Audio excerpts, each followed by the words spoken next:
ಕನ್ನಡದಲ್ಲಿ ಸಾಧ್ಯ ಇದೆ. ತೀರಾ ಇತ್ತೀಚೆಗೆ ಒಂದು 2 ವರ್ಷದ ಹಿಂದೆ ಅವರ ನರಸಿಂಹ ಅಂತ ಒಂದು ಕತೆ ಬಂದಾಗ ಅವರು ಅಲ್ಲಿ ಕಪ್ಪು ಬಣ್ಣ ಸಂಕೇತವಾಗಿ ಉಪಯೋಗಿಸ್ತಾರೆ. ಕಪ್ಪು ನಾಯಿ ಅಲ್ಲಿ ಬರ್ತಿದೆ, ಒಂದು ಅಡ್ಯಂತಾಯ ಅಂತ ಹೇಳಿ ಯಜಮಾನ ಕಪ್ಪು ನಾಯಿ, ನಾಯಿ ನರಸಿಂಹ ಅಂತ ಹೆಸರು ಕೊಟ್ಟಿರ್ತಾರೆ.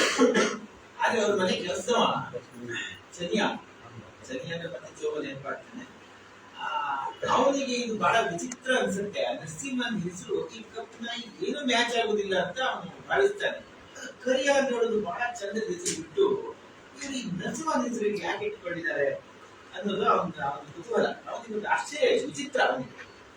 ನಾನು ಇದನ್ನ ಯಾಕೆ ನೋಡ್ತೀವಿ ಅಂದ್ರೆ ಅವರು ಪಾತ್ರಗಳಿಗೆ, ತಳವರ್ಗದ ಪಾತ್ರಗಳಿಗೆ ತನವನ್ನ ಗೌರವಿಸುವ ಗುಣವನ್ನು ಕೊಟ್ಬಿಟ್ಟಿರ್ತಾರೆ, ಅವರೇ ಕೊಡ್ತಾರೆ. ಅಂದ್ರೆ ಅವನಿಗೆ ಆ ಕರಿ ಬಣ್ಣ ಅವನಿಗೆ ಕೀಳರಿಮೆಯಾಗಿಯೇ ಇಲ್ಲ. ಕರಿ ಬಣ್ಣ ಅದು ಚಂದ, ಆ ಬಣ್ಣ ಯಾಕೆ ಅಲ್ಲ, ಯಾಕೆ ಅವರು ಅದು ಬಿಟ್ಟಿಲ್ಲ, ಸರಿಯಾದ ಸುಟ್ಟಾಗ್ತಿತ್ತು ಅನ್ನೋ ಆ ರೀತಿ ಅವರು ಚೆನ್ನಾಗಿ ಮಾತಾಡ್ತಾರೆ. ಅವ್ರ ಈ ಯೋಚನೆ ತುಂಬಾ ಕನ್ಸಿಸ್ಟೆನ್ಸಿ ನಂಗೆ ಕಾಣಿಸುತ್ತೆ ಬೇರೆ ಬೇರೆ ಕಡೆ. ಉದಾಹರಣೆಗೆ ರಾಜಮಾರ್ಗಗಳನ್ನ ಅವ್ರು ಹೇಳ್ತಾ ಇರ್ಬೇಕಿದ್ರೆ ಅದ್ರ ವೈಭವದ ನಡುವೆ ಅದರ ಕೊರತೆಗಳನ್ನು ಹೇಳ್ತಾರೆ. ಅದರಲ್ಲಿ ಕಪ್ಪೆಗಳು, ಹಕ್ಕಿಗಳು ಸದ್ಯ ಇಲ್ಲ, ಅದರೊಳಗೆ ಗಟ್ಟಿಗಳೇ ಬರುದಿಲ್ಲ, ಈ ತರದ್ದೆಲ್ಲ ಬರುತ್ತಿದೆ. ರಾಜಭಾಷೆ ಕವಿತೆ ಒಳಗಡೆಯೂ ಕೂಡ ಅವರು ಅದನ್ನೇ ಹೇಳ್ತಾರೆ, ಈ ಎಲ್ಲಾ ಪದಗಳು ಕೂಡ ಅವ್ರದ್ದಲ್ಲ ಹೇಳ್ಬಿಡ್ತಾರೆ. ಆ ರಾಜಭಾಷೆ ಬಗ್ಗೆ ಮಾತಾಡ್ತಾ ಇದ್ದೀರಾ, ಯಾವ ಪದನೂ ಇವ್ರದ್ದಲ್ಲ. ಅಂದ್ರೆ ಈ ಮಾತೇ ಆಡದವರು ಇದಾರಲ್ಲ, ಅವ್ರು ಮಾತೇ ಆಡಿಲ್ಲ, ಅವ್ರಿಗೆ ಮಾತಿಲ್ಲ ಅಂತಲ್ಲ, ಆ ಮಾತಿಲ್ಲದವರು ಕೂಡ ಇವ್ರಿಗಿಂತ ತುಂಬಾ ಶ್ರೇಷ್ಠ. ಯಾಕಂದ್ರೆ ಇವ್ರ ಮಾತು ಒಂದು ಇವ್ರದಲ್ಲ ಅನ್ನೋ ರೀತಿಯಲ್ಲಿ ಅವರು ಹೇಳ್ತಾರೆ. ಆ ಎಲ್ಲ ಹಿನ್ನೆಲೆಯಲ್ಲಿ ನಾನು ಮತ್ತೆ ಪೆಂಟೈಟನ್ನ ಓದಿದಾಗ ಅದರ ಕೊನೆ ಭಾಗ ಇದೆಯಲ್ಲ, ಅವನ ಅಂಗಿ ಅದು ಕಪ್ಪಾಗಿ ಉಳಿತಂದು ಹೇಳುವುದು ಬೇರೆ ತರ ನನಗೆ ಗಮನಿಸ್ಲಿಕ್ಕೆ ಪ್ರಾರಂಭ ಆಯಿತು. ಆದ್ರಿಂದ ಆ ಹಿನ್ನೆಲೆಯಲ್ಲಿ ಮತ್ತೊಂದು ಸಾರಿ ಕವಿತೆ ಓದೋಣ. ಪೆಂಟಯ್ಯನಾಗಿ ಇದ್ದಿನಂಗಡಿ ಕೆಲಸದ ಪೆಂಟಯ್ಯನಿಗೆ ಇದ್ದುದು ಒಂದೇ ಒಂದು ಅಂಗಿ. ಗಿರಾಕಿಗಳ ಮನೆಗೆ ಇದ್ದಿಲು ಸಪ್ಲೈ ಮಾಡುವಾಗಲೂ, ರಾತ್ರಿ ನಿದ್ದೆ ಮಾಡುವಾಗಲೂ, ಪೇಟೆ ಕಡೆ ಹೋಗುವಾಗಲೂ ಇದೇ ಅಂಗಿ. ಮೂಸಿ ನದಿಯ ಕೊಂಚೆಯಲ್ಲಿ ಬದ್ದಿ ತೆಗೆದಂಥ ಬಣ್ಣ. ಇದರಿಂದ ಬೇಸರಗೊಂಡ ಪೆಂಟಯ್ಯ ಕಾಸಿಗೆ ಕಾಸು ಸೇರಿಸಿ ಖರೀದಿಸಿದ ಅನೇಕ ದಿನಗಳ ತನ್ನ ಆಸೆಯಂತೆ ಒಂದು ಹೊಚ್ಚ ಹೊಸ ಅಂಗಿ. ಎಂದೋ ಹೋಗಬೇಕೆಂದಿದ್ದ ಅಡವಿ ರಾಮನ ಚಿತ್ರಕ್ಕೆ ಈ ಸಂಜೆಯೇ ಹೋಗಿ ಬಿಡುವುದು ಎಂದುಕೊಂಡ. ಪೊಲೀಸು ಪಟೇಲನ ಮನೆಗೆ ಅರ್ಜೆಂಟಾಗಿ ಬೇಕಾಗಿದ್ದ ಇದ್ದಿರ ಸಂಗತಿಯನ್ನು ಮರೆತು ಗರಿ ಬಿಳಿ ಅಂಗಿ ಮುಟ್ಟಿದರೆ ಎಲ್ಲಿ ಮುರಿಯುತ್ತದೋ, ತೊಟ್ಟರೆ ಎಲ್ಲಿ ಇಸ್ತ್ರಿಯ ಗೆರೆಗಳು ಮಾಯುತ್ತವು ಎಂದುಕೊಂಡೇ ಹಾಕಿ ಹೊರಟಿದ್ದ. ತೊಟ್ಟರೆ ಎಲ್ಲಿ ಇಸ್ತ್ರಿಯ ಗೆರೆಗಳು ಮಾಯುತ್ತವೋ ಎಂದುಕೊಂಡೇ ಹಾಕಿ ಹೊರಟಿದ್ದ. ಇದ್ದಿಲಂಗಡಿಗೂ ತನಗೂ ಏನೇನೂ ಸಂಬಂಧವಿಲ್ಲದಂತೆ ಇದ್ದಿಲಂಗಡಿಯ ಪಕ್ಕದಲ್ಲೇ ನಡೆದು ಹೋದ. ಇದ್ದಿಲಂಗಡಿಗೂ ತನಗೂ ಏನೇನೂ ಸಂಬಂಧವಿಲ್ಲದಂತೆ ಇದ್ದಿಲಂಗಡಿಯ ಪಕ್ಕದಲ್ಲೇ ನಡೆದು ಹೋದ. ಇನ್ನೇನು ಗೆದ್ದೆನೆಯುವಷ್ಟರಲ್ಲಿ ಎದುರಾದದ್ದು ಮತ್ಯಾರೂ ಅಲ್ಲ, ಪೊಲೀಸ್ ಪಟೇಲ. ಅಂದಿನಿಂದ ಯಾಕೆ ಆ ಕ್ಷಣದಿಂದ ಪೆಂಟಯ್ಯನ ಬಿಳಿಯಂಗಿ ಎಂದೂ ಬಿಳಿಯಂಗಿಯಾಗಿರಲಿಲ್ಲ.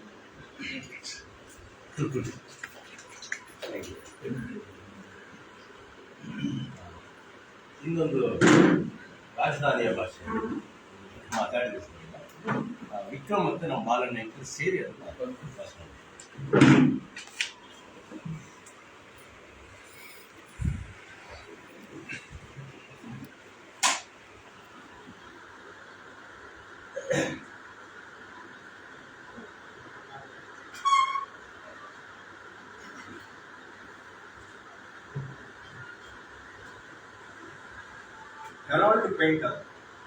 ನಿಜ, ಸಮುದ್ರದ ಎಲ್ಲ ಅಲೆಗಳು ದಂಡೆ ಸೇರುವುದಿಲ್ಲ. ಮಾತಾಡದಿದ್ದವರು ಏನು ಹೇಳಲಿಲ್ಲವೆನ್ನು ಹೇಗೆ? 2 ಅಂಕಗಳ ಮಧ್ಯಂತರ ಕೂಡ ಅರ್ಥಗರ್ಭಿತ ಅಲ್ಲವೇ? ಮೌನಕ್ಕೂ ಸಪ್ಪಳವಿದೆ. ಕಿಟಕಿಯ ಮೇಲೆ ಮಳೆಯ ರಭಸ ಹೊಡೆಯುವುದಿಲ್ಲವೇ? ತೆರೆದಾಗ ಅದರ ತೀವ್ರತೆ ಗೊತ್ತಾಗೋದಿಲ್ಲ. ರಾಜಧಾನಿಯಲ್ಲಿ ಚಾಲ್ತಿಯಲ್ಲಿರುವುದು ರಾಜಧಾನಿಯ ಭಾಷೆ. ಗ್ರಾಮಾಂತರ ಅಥವಾ ಗುಡ್ಡಗಾಡಿನ ಭಾಷೆಗಳಿಗೆ ಅಲ್ಲಿ ಗ್ರಹಿಸುತ್ತಾರೆ. ಗೊತ್ತಿಲ್ಲದ ಮಂದಿ ಕಾದು ನಿಂತಿದ್ದಾರೆ, ಮಾತಾಡುವುದಕ್ಕೆ ಬರದೆ ಕೆಟ್ಟವರಾಗಿದ್ದಾರೆ, ಮೈ ಮನಸ್ಸುಗಳನ್ನೇ ಮಾತಾಗಿ ಕೊಟ್ಟಿದ್ದಾರೆ. ಕೇಳುವವರು ಯಾರು? ಸೋತು ಮರಳುವ ಈ ಮಂದಿ ಕತ್ತಲ ಹಾಗೆ ಎಡೆ ಇರುವಲ್ಲಿ ತಂಗಿಕೊಳ್ಳುತ್ತಾರೆ. ರಾಜಧಾನಿಯ ಭಾಷೆ ಅವನ್ನು ಸ್ಲಮ್ಮುಗಳನ್ನು ಕರೆಯುತ್ತದೆ. ಮನುಷ್ಯರನ್ನು ನುಡಿಸುವಂತೆ ಅದು ಶಬ್ದಗಳನ್ನು ನುಡಿಸುತ್ತದೆ. ಬೇಕೆನಿಸಿದಾಗ ಬಲಾತ್ಕರಿಸಿ ಕೊಂಡೊಯ್ಯುತ್ತದೆ. ಹೀಗೆ ಅದರ ಪ್ರತಿಯೊಂದು ಶಬ್ದವು ಬೇರೆ ಕಡೆಯಿಂದ ಬಂದಿದೆ. ಬುಡಕಟ್ಟಿಗೆ ಗುರುತು ಸಿಗದ ಹಾಗೆ ಪ್ರತಿಯೊಂದು ಬದಲಾಗಿದೆ. ಯಾವ ಆಶ್ಚರ್ಯವೂ ಇಲ್ಲ. ಕಾಯಿಸುವವರು ಯಾರು? ಕಾವಲು ನಿಲ್ಲುವವರು ಯಾರು? ಹೊರಕ್ಕೆ ತಳ್ಳುವವರು ಯಾರು? ಗುರುತಿಗೆ ರಾಜಧಾನಿಯ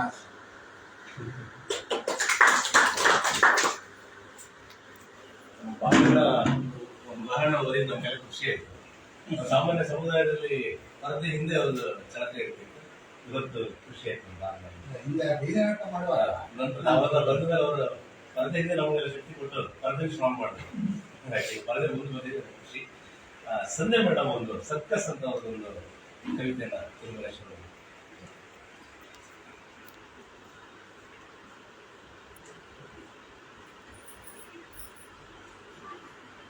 ಸರ್ಕಸ್. ಜಾಗತಿಕ ಸರ್ಕಸ್ಸು ಆಕಾಶದ ಮೇಲೆ ಅಂತರ್ಲಾಗ, ಅಕ್ರೋಬ್ಯಾಟಿಕ್ಸ್, ನಕ್ಷತ್ರದಂತೆ ಹಾಕಿದ ವಿದ್ಯುತ್ ದೀಪಗಳ ಜಗ್ ಜಗ್ ಕಥೆಯಲ್ಲಿ ಕತ್ತಲನ್ನು ಕೋಳ ಸೆರೆಯೊಳಗೆ ಸೆರೆಗುಡಿಸಿ ಹಿಡಿದ ಹುಡುಗಿಯರ ಮಸಲ, 1008 ಆಟಗಳ ಜಾದೂ ಜಗತ್ತು, ಅನಿಶ್ಚಿತತೆಯ ಮೇಲೆ ಓಡಾಟ, ಕೆಳಗೆ ತಲೆ ತಿರುಗಿಸುವ ಪ್ರಪಾತ, ಮುಖವಾಡಿ ಕಟ್ಟಿ ತಿಗರಿಯ ಮೇಲೆ ಕತ್ತಿ ಬೆಂಕಿಯ ಕಸರತ್ತು, ಗಂಟೆ 9 ಮೈಲಿ ವೇಗದಲ್ಲಿ ಮೃತ್ಯು ಗೋಲದ ಒಳಗೆ ಸಾವಿನ ಕುಟಿಗೆ ಮುಟ್ಟು, ದೊಡ್ಡ ರಾಕ್ಷಸ ಕೊಳವೆ ವಾದ್ಯಗಳ ಹಂಡೆ ತಬಲಗಳ ಮೇಳ, ಹುಚ್ಚೆದ್ದು ಒಳ್ಳಿಡುವ ಜಾಸ್ ಸಂಗೀತದ ಮಜ. ಸ್ವಾಮಿ ಇದೋ ನೋಡಿ ಕೊನೆಯ ಹೈಲೈಟ್, ಬಿಕಿನಿ ಹುಡುಗಿಯ ಜೊತೆ ಮುದಿ ಚಿಂಪಾಂಜಿಯ ಕುಸ್ತಿ. ಸ್ವಂತ ಸೋಲುವವರಿಗೆ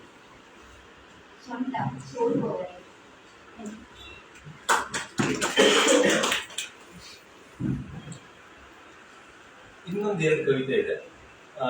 ಒಂದು ಸದನ ಸರ್ ಮತ್ತೆ ನಮ್ಮ ಶಂಕರಾಂಗಳ್ಳಿ ಅದನ್ನ ಬರೀ ಶಂಕರ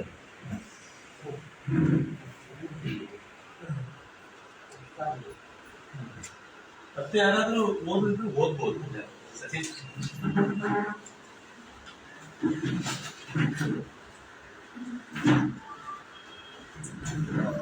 ಕವಿತೆ ಹೆಸರು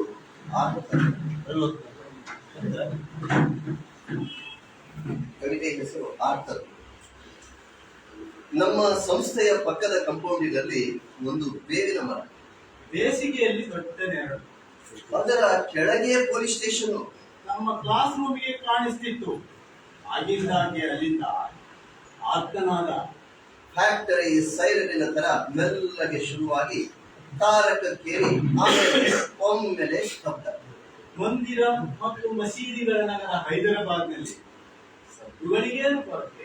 ನಾವು ಚಾಮ್ಸ್ಕಿ, ಹಿಮ್ಸ್ಕಿ, ಟ್ರಾನ್ಸ್ಫಾರ್ಮೇಶನಲ್ ಗ್ರಾಮರ್ ಹಾಗೆ ಹೀಗೆಂದು ಚರ್ಚೆ ಮಾಡುತ್ತಾ ಮೈ ಮರೆಯುತ್ತಿದ್ದೆವು. ನಮ್ಮ ನಡುವಿನ ಗೋಡೆ ಕೇವಲ ಗಾರೆ ಇಟ್ಟಿಗೆಯಿಂದ ಮಾಡಿದ್ದು. ಅನ್ನ ರೂಪಕ ಸಾಮರ್ಥ್ಯದಿಂದ ಪಾರಾಗುವುದು ಸಾಧ್ಯವಿತ್ತೆ? ಇರಲಿಲ್ಲ. ಇವತ್ತು ಗೋಡೆ ಇಲ್ಲ, ಮರವಿಲ್ಲ, ಪೊಲೀಸ್ ಸ್ಟೇಷನ್ ಇಲ್ಲ. ಆ ಜಾಗ ನಮ್ಮವರು ತಗೊಂಡಿದ್ದಾರೆ. ಅಲ್ಲಿ ನಮ್ಮದೇ ಇನ್ನೊಂದು ವಿಭಾಗಕ್ಕೆ ಹೊಸ ಕಟ್ಟಡ ಇರುತ್ತಾ ಇದೆ. ಪೊಲೀಸ್ ಸ್ಟೇಷನ್ ದೂರ ಹೋಗಿದೆ. ನಮ್ಮ ಕಣ್ಣಿಗೆ ಕಾಣಿಸ್ತಾ ಇಲ್ಲ, ಕಿವಿಗೆ ಕೇಳಿಸ್ತಾ ಇಲ್ಲ. ಆದ್ರಿಂದ ಏನಾಗಿದೆ? ಪ್ರತಿ ಕಟ್ಟಡಕ್ಕೆ ಸ್ಟೇಷನ್ನಿನ ಕಳೆ ಬಂದಿದೆ. ಪ್ರತಿ ಕೂಗು ಆರ್ತನಾದದ ತರ ಕೇಳಿಸ್ತಾ ಇದೆ. ಇಂಥ ಸ್ಥಿತಿಯಲ್ಲಿ ಮನುಷ್ಯ ಏನ್ ಮಾಡಬೇಕು? ತನ್ನೊಳಗೆ ಒಂದು ಗೋಡೆ ಎಬ್ಬಿಸಬೇಕೆ? ಏನು ಕೇಳಿಸಿದ ಹಾಗೆ ನಟಿಸಬೇಕೆ? ಭಾಷೆಗೆ ಕೇವಲ ವ್ಯಾಕರಣ ಸಾಧ್ಯ. ಮಾತು ಹುಟ್ಟವರು, ಮಾತು ತಗೊಳ್ಳೋರು, ಮಾತು ಮರೆತರೆ ಜಾರಿಗೆ ಯಾರು ನೆನಪು ಮಾಡಿದ್ರು? Thank you. ಒಳ್ಳೆ ಮತ್ತೆ ಯಾರಾದ್ರೂ ಓದುದಿದ್ರೆ ಓದುದು. ರವಿ ಓದ್ತಿದ್ದೀರಾ? ರವಿ ಇಲ್ವಾ?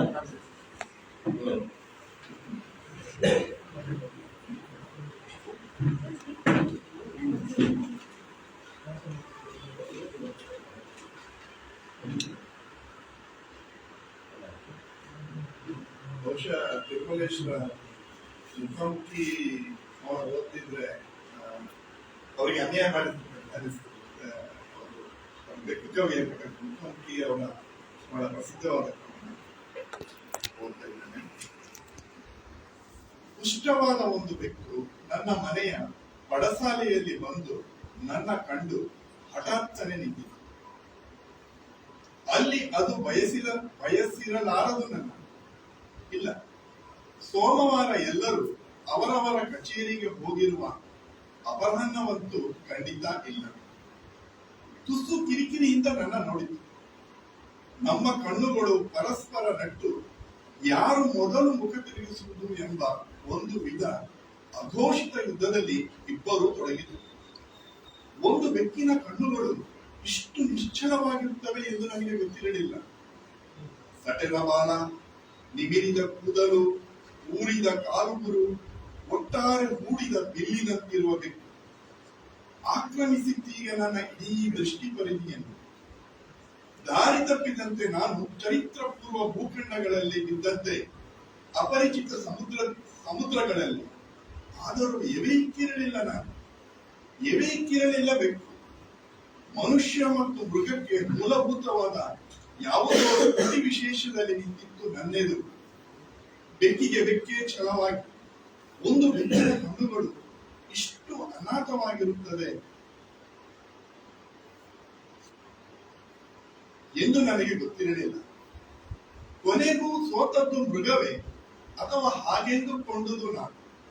ಆ ಸಟೆದ ಮೈ ಕ್ರಮೇಣ ನುಸುಲಾಗಿ ಹೊರಟು ಹೋಯಿತು ಬೆಕ್ಕಿನ ಗತಿಯಲ್ಲಿ. ಹೀಗೆ ನನ್ನ ದೃಷ್ಟಿ ಒಮ್ಮೆಲೆ ಖಾಲಿಯಾದಾಗ ಅನಿಸಿತು ನನಗೆ, ಒಪ್ಪಿಕೊಳ್ಳಬಹುದಿತ್ತು ನಾನು. ಬೆಕ್ಕಿಗೆ ಬೆಕ್ಕಿನ ಸ್ವಾಭಿಮಾನ, ಅಷ್ಟಕ್ಕೂ ನಾನು ಗಳಿಸಿದ್ದೇನೆ. ಗೆದ್ದರೆ ಗೆಲ್ಲಬೇಕು ಬಾಹುಬಲಿಯಂತೆ, ಬಿಟ್ಟು ಕೊಡುವುದನ್ನು. ಒಂದು ಬೆಕ್ಕಿನ ಕಣ್ಣುಗಳಲ್ಲಿ ಇಷ್ಟೊಂದು ವಿಷಾದವಿರುತ್ತದೆ ಎಂದು ನನಗೆ ಗೊತ್ತಿರಲಿಲ್ಲ. ಸ್ವಲ್ಪ ವರ್ಷ ಆದ್ಮೇಲೆ ಇದೇ ಮುಖಾಮುಖಿ ಕವನ ಇನ್ನು ಮತ್ತೊಮ್ಮೆ ಹೇಳ್ತಾರೆ, ಅದು ತುಂಬ ಗಮನ. ಮನೆಯ ಹಿಂದಿನ ಗಲ್ಲಿಯಲ್ಲಿ ಮುಸ್ಸಂಜೆಯ ಸಮಯದಲ್ಲಿ ಎದುರಾಯಿತೊಂದು ಬೆಕ್ಕು. ಮೂಡಿತ್ತು ಅಲ್ಲಲ್ಲಿ ಸುತ್ತು. ಸರ್ ಎಂದು ತಡೆಯಿತು. ಸಿಗಲಿಲ್ವೇ ನನ್ನ ಗುರುತು? ಮುಖಾಮುಖಿ ಅಂತ ಪದ್ಯ ಕನ್ನಡದಲ್ಲಿ ಸದ್ಯ ಇನ್ನೊಂದಿಲ್ಲ ಸರ್, ಒಂದು ಎಂಟಣೆ ಕೊಡಿ ಸರ್. ಜೋರು ಮೋರೆ ಹಾಕಿತು ಬೇಕು. ಏನೇನೋ ನೆನಪುಗಳಲ್ಲಿ ಸಿಕ್ತು. ನಡೆದು ಬಂದ ದಾರಿಗಳೇ, ಹುಡುಕಾಡಿದ ಗಲ್ಲಿಗಳೇ, ನಾನೇನು ನೋಡಿರಲಿಲ್ಲ ನಮ್ಮ ಒಟ್ಟಾರದಲ್ಲಿ. ನಾಯಿಗಳೇ ಎಲ್ಲ ಕೋರಿತು ಬೇಕು. ಸಾಕೊಳ್ಳಿ ಸರ್ ನನ್ನ, ನನಗೆ ಬೇಕಾದ್ದು ಬರೀ ಅನ್ನ. ಕವಿತೆ ಮತ್ತು ವಾಸ್ತವತೆಗಿರೋ ಅಂತರ ದಾಟಿ ಬಿಡಿ ನನ್ನ ಮುಖಾಂತರ. ಕವಿತೆ ಮತ್ತು ವಾಸ್ತವತೆಗಿರೋ ಅಂತರ ದಾಟಿ ಬಿಡಿ ನನ್ನ ಮುಖಾಂತರ. ಯಾವ ವಿಮರ್ಶಕನು ಹೀಗೆ ಹೇಳಿರಲಿಲ್ಲ ನನಗೆ. ಆಗೋಲ್ಲಪ್ಪ ಅಂದೆ. ಇಲ್ಲೆಲ್ಲ ಬರೀ ನಾಯಿಯ ದಂಧೆ. ಕೊಟ್ಟೆ ₹1, ಮಿಯಾಮ್ ಎಂದಿತು ಬಡಪಾಯಿ. ಎಂದಾದರೂ ಸಿಗುವೆ ಹೀಗೆ ಎಂದು ಮರೆಯಾಯಿತು ಬಂದ ಹಾಗೆ. ಮುಳುಗಿದೆ ನಾನು ಚಿಂತೆಯಲ್ಲಿ, ಕವಿಗಳಿಗೆ ಸಹಜ ರೀತಿಯಲ್ಲಿ. ಅದೇನು ಸದ್ದು? ಯಾರು ಕಿಟಾರನೆ ಮುಗಿದ್ದು? ಒಂದು ಬೆಕ್ಕಿನ ಆಕ್ರಂದನ ಗೊತ್ತಿರಲಿಲ್ಲವೇ ನನಗೆ? ಒಂದು ಬೆಕ್ಕಿನ ಆಕ್ರಂದನ ಗೊತ್ತಿರಲಿಲ್ಲವೇ ನನಗೆ? ಸಚಿನ್ ಗೊತ್ತಾಗಿಲ್ಲ?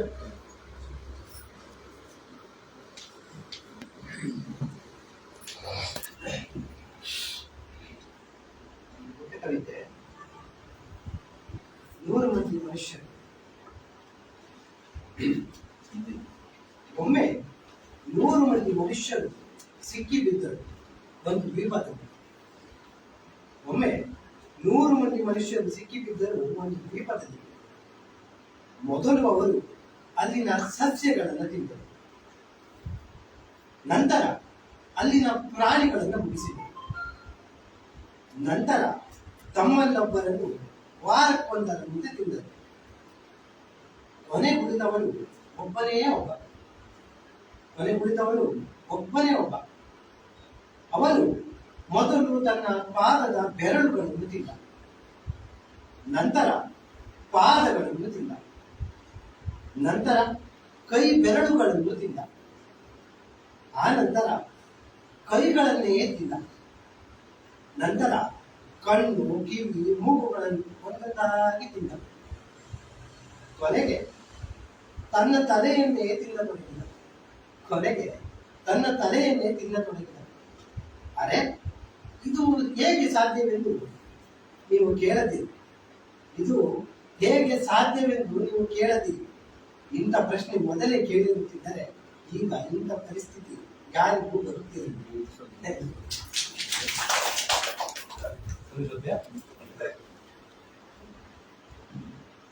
ಸಚಿನ್ ಅಂತ ನಾವು ಮಂಡುಕ ರಾಜ್ಯ. ಹುಷಾರು, ಕಪ್ಪೆಗಳನ್ನು ತಪ್ಪಿಯೂ ಕೆಣಕದಿರಿ, ಕತ್ತಲಲ್ಲಿ ಎಡವದಿರಿ, ಎಡವಿದರೆ ಒಡನೆ ಕಾಲಿಗೆ ಬಿದ್ದು ಕಾಫಿ ಕೇಳುವುದು.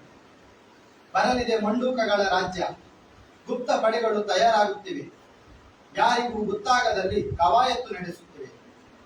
4 ಕಡೆಯಿಂದ ಹಠಾತ್ತನೆ ದಾಳಿ ಹಾಕುವುದು ಯೋಜನೆ. ರಸ್ತೆ ತುಂಬಾ ಮಂಡೂಕ ಯೋಧರು, ವಿಧಾನಸೌಧದಲ್ಲೂ ಅವರು. ಅದೇ ವೇಳೆ ಆಕಾಶವಾಣಿಯಲ್ಲಿ ಬಿತ್ತರಿಸುವುದು ಸಂದೇಶ: ಭ್ರಷ್ಟ ಸರ್ಕಾರವನ್ನು ಇಳಿಸಿದ್ದೇವೆ, ಮಂಡೂಕ ರಾಜ್ಯ ತಂದಿದ್ದೇವೆ, ಸುಖದ ದಿನಗಳು ಮುಂದಿವೆ, ಹೊಸ ಸರ್ಕಾರದೊಂದಿಗೆ ಸಹಕರಿಸಿ, ಎಲ್ಲರೂ ಶಿಸ್ತಿನಿಂದ ನಡೆಯಿರಿ, 4 ಕಾಲುಗಳ ಮೇಲೆ. ಕೆಲವರು ಈಗಾಗಲೇ ಹೀಗೆ ನಡೆಯುತ್ತಿದ್ದಾರೆ.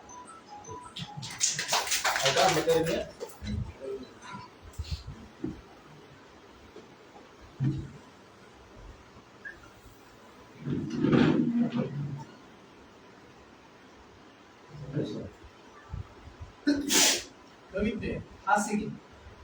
ಹಾಸಿಗೆ ಇರುವುದು ನಿದ್ದೆ ಎಂದು ಯಾರು ಹೇಳಿದರು?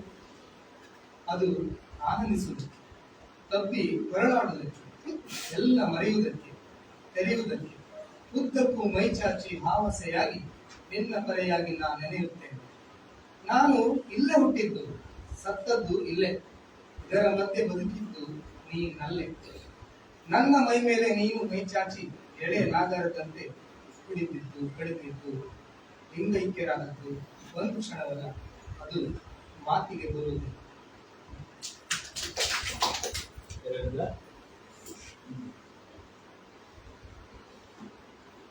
ಒಂದೊಂದರ ಕವಿತೆ. ಇನ್ನೊಂದು ಕವಿತೆ ಇದೆ, ಹಾಡು. ಅದನ್ನ ಆಕ್ಚುಲಿ ಹಾಡು ಮಾಡ್ಬೇಕಂತ ಹೇಳಿ ಒತ್ತಾಡಿ ಮಾಡಿ ಆಗಿಲ್ಲ. ಮುಂದೊಂದನ್ನ ಹಾಡು ಮಾಡುದು, ಯಾಕಂದ್ರೆ ಬಸವಣ್ಣನ ವಚನ ತರ ಅದಿದೆ, ಕೀರ್ತನೆ ಅದನ್ನೆಲ್ಲ ಕೇಳಿರ್ತೀವಿ. ಕವಿತೆ ಹೆಸರು ಕೀರ್ತನೆ, ಕವಿತೆ ಹೆಸರು.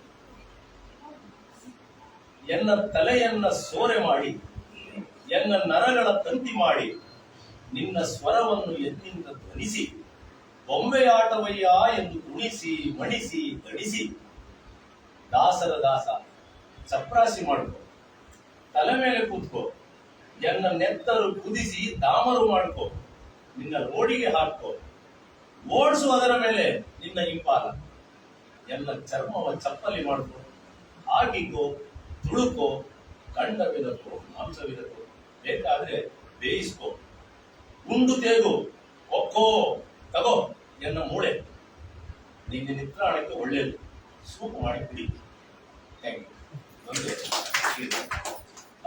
ಖುಷಿ ಆಯ್ತು. ಬೇರೆ ಬೇರೆ ತರದ ಹಾಡುಗಳು, ಪದ್ಯಗಳು, ಕವಿತೆಗಳು, ಬೇರೆ ವಿಚಾರಗಳು ಖುಷಿ. ಮುಂದೆ ಎಲ್ಲ ಬಂದು ಓದಿಸ್ತೇನೆ ಅಂತ ಪ್ಲಾನ್ ಮಾಡಿರ್ಲಿಲ್ಲ, ಎಲ್ಲ ಬಂದು ಓದಿದ್ದು ಖುಷಿ ಆಯ್ತು. ಈಗ ಮುಖ್ಯವಾಗಿ ಉಪಾಧ್ಯಾಯರವರಿಂದ ಮಾತನಾಡಿ ಕೇಳೋಣ ಸರ್.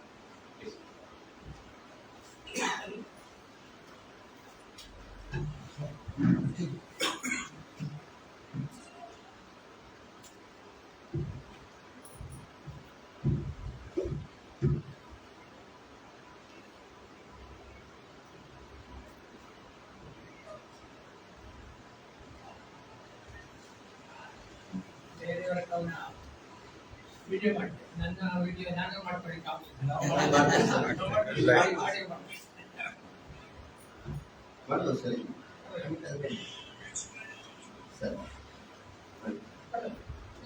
ಆಡಿಯೋ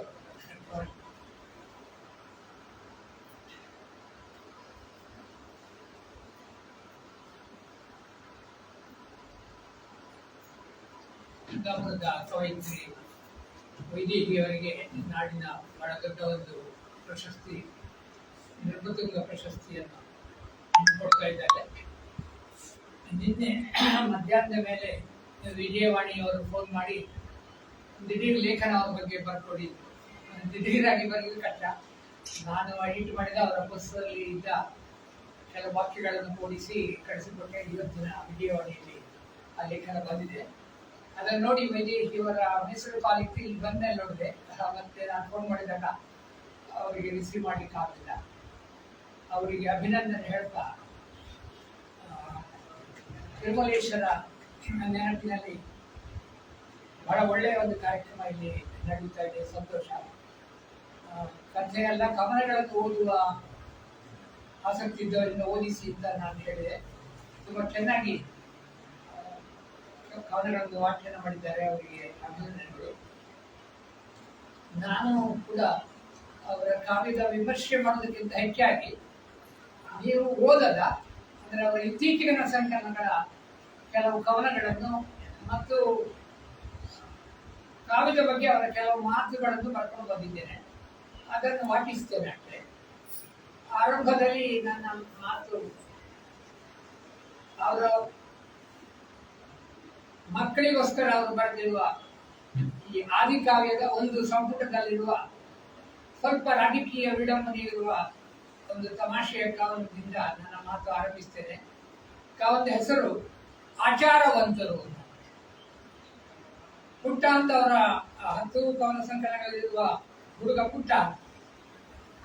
ಆಚಾರವಂತರ ಕೆಣಕೆ ಬೇಡವೋ ಪುಟ್ಟ, ಭ್ರಷ್ಟಾಚಾರದ ಆರೋಪ ಬರ್ತದ ನಿನ್ನ ಮ್ಯಾಲ, ಲೆಕ್ಕಕ್ಕಿಂತ ಹೆಚ್ಚು ಲಡ್ಡು ನೀ ತಿಂದಿದ್ದಿ ಅಂತಾರ, 10 ಮುಗಿಸಿ 11 ಬಚ್ಚಿಟ್ಟಿದ್ದಿ ಅಂತಾರ, ಕನ್ನಡ ಪದಗಳ ನೀ ಮರೆತಿದ್ದಿ ಅಂತಾರ, ಪರದೇಶಿ ಅಕ್ಷರಗಳಿಗೆ ಮನಸೋತಿದ್ದಿ ಅಂತಾರ, ಪ್ರಭವ ವಿಭವ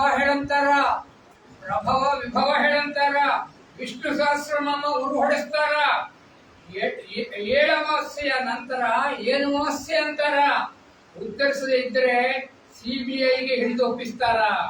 ಆಚಾರವಂತರ ಕೆಣಕಿದಿರೋ ಪುಟ್ಟ. ಅವರ ಸಮಗ್ರ ಕೃತಿಗಳ ಬಗ್ಗೆ ಅದರ ಮಾತು ಹೇಳಿದ್ರು. ನಾನು ಸ್ಥೂಲವಾಗಿ ಒಂದೆರಡು ಮಾಹಿತಿ ಕೊಡ್ತೇನೆ.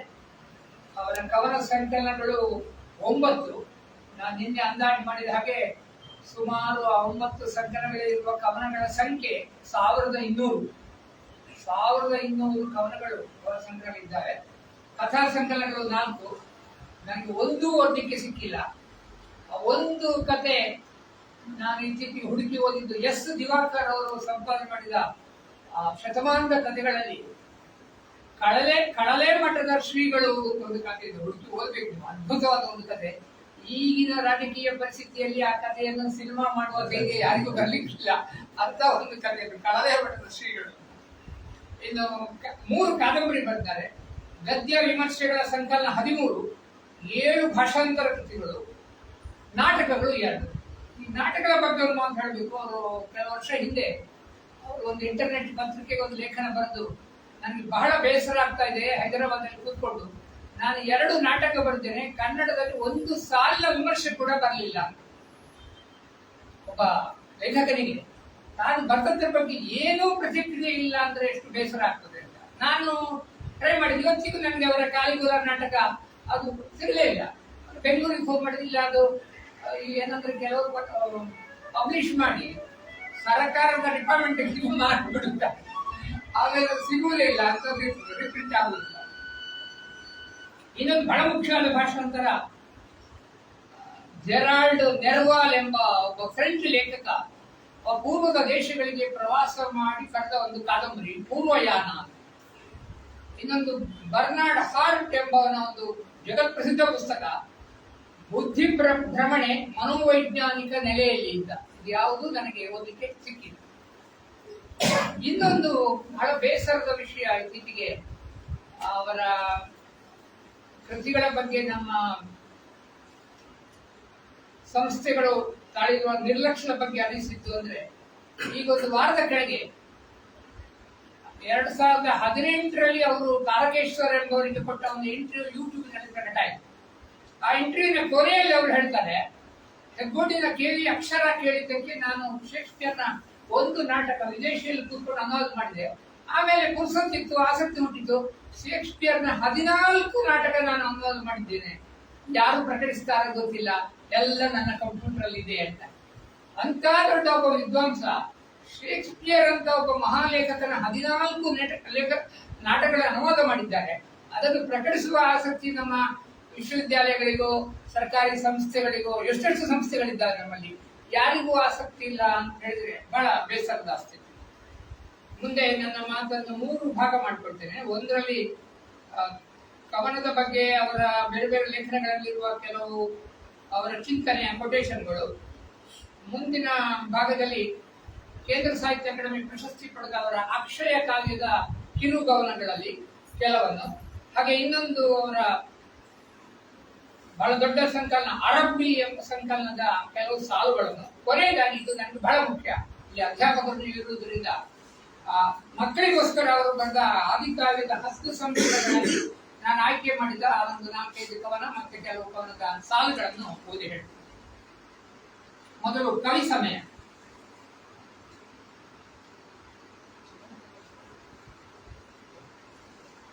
ಕಾವ್ಯ ಅಂದ್ರೆ ಏನು ಅಂತ ಹೇಳ್ತಾ ಒಂದು ಲೇಖನದಲ್ಲಿ ತಿರುಗೇಶ್ ಹೇಳ್ತಾರೆ, ಕಾವ್ಯವೆನ್ನುವುದು ಶಬ್ದದ ಲಜ್ಜೆಯ ಬಗೆಗಿನ ಎಚ್ಚರ.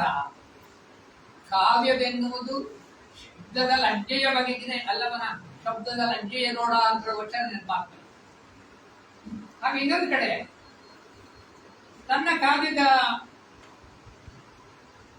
ದೃಷ್ಟಿ ಯಾವ ಕಡೆ ಅಂತ ಹೇಳ್ತಾ ದೇವಸ್ಥಾನಗಳ ಗೋಡೆಗಳಲ್ಲಿರುವ ಶಿಲ್ಪ ರಚನೆಯ ಕಡೆಗೆ ಗಮನ ಸೆಳೀತಾರೆ. ನೋಡಿ, ಅಲ್ಲಿ ನರ್ತಕಿಯರಿರ್ತಾರೆ, ಅವರ ಆಭರಣಗಳಿರ್ತವೆ, ಗೆಜ್ಜೆಗಳಿರ್ತವೆ, ಕಾಲುಗಳ ಭಂಗಿಗಳಿರ್ತವೆ, ಇವೆಲ್ಲ ಇರ್ತಾವಲ್ಲ, ಅಂತಂದ್ರ ಬಗ್ಗೆ ನನಗೆ ಆಸಕ್ತಿ.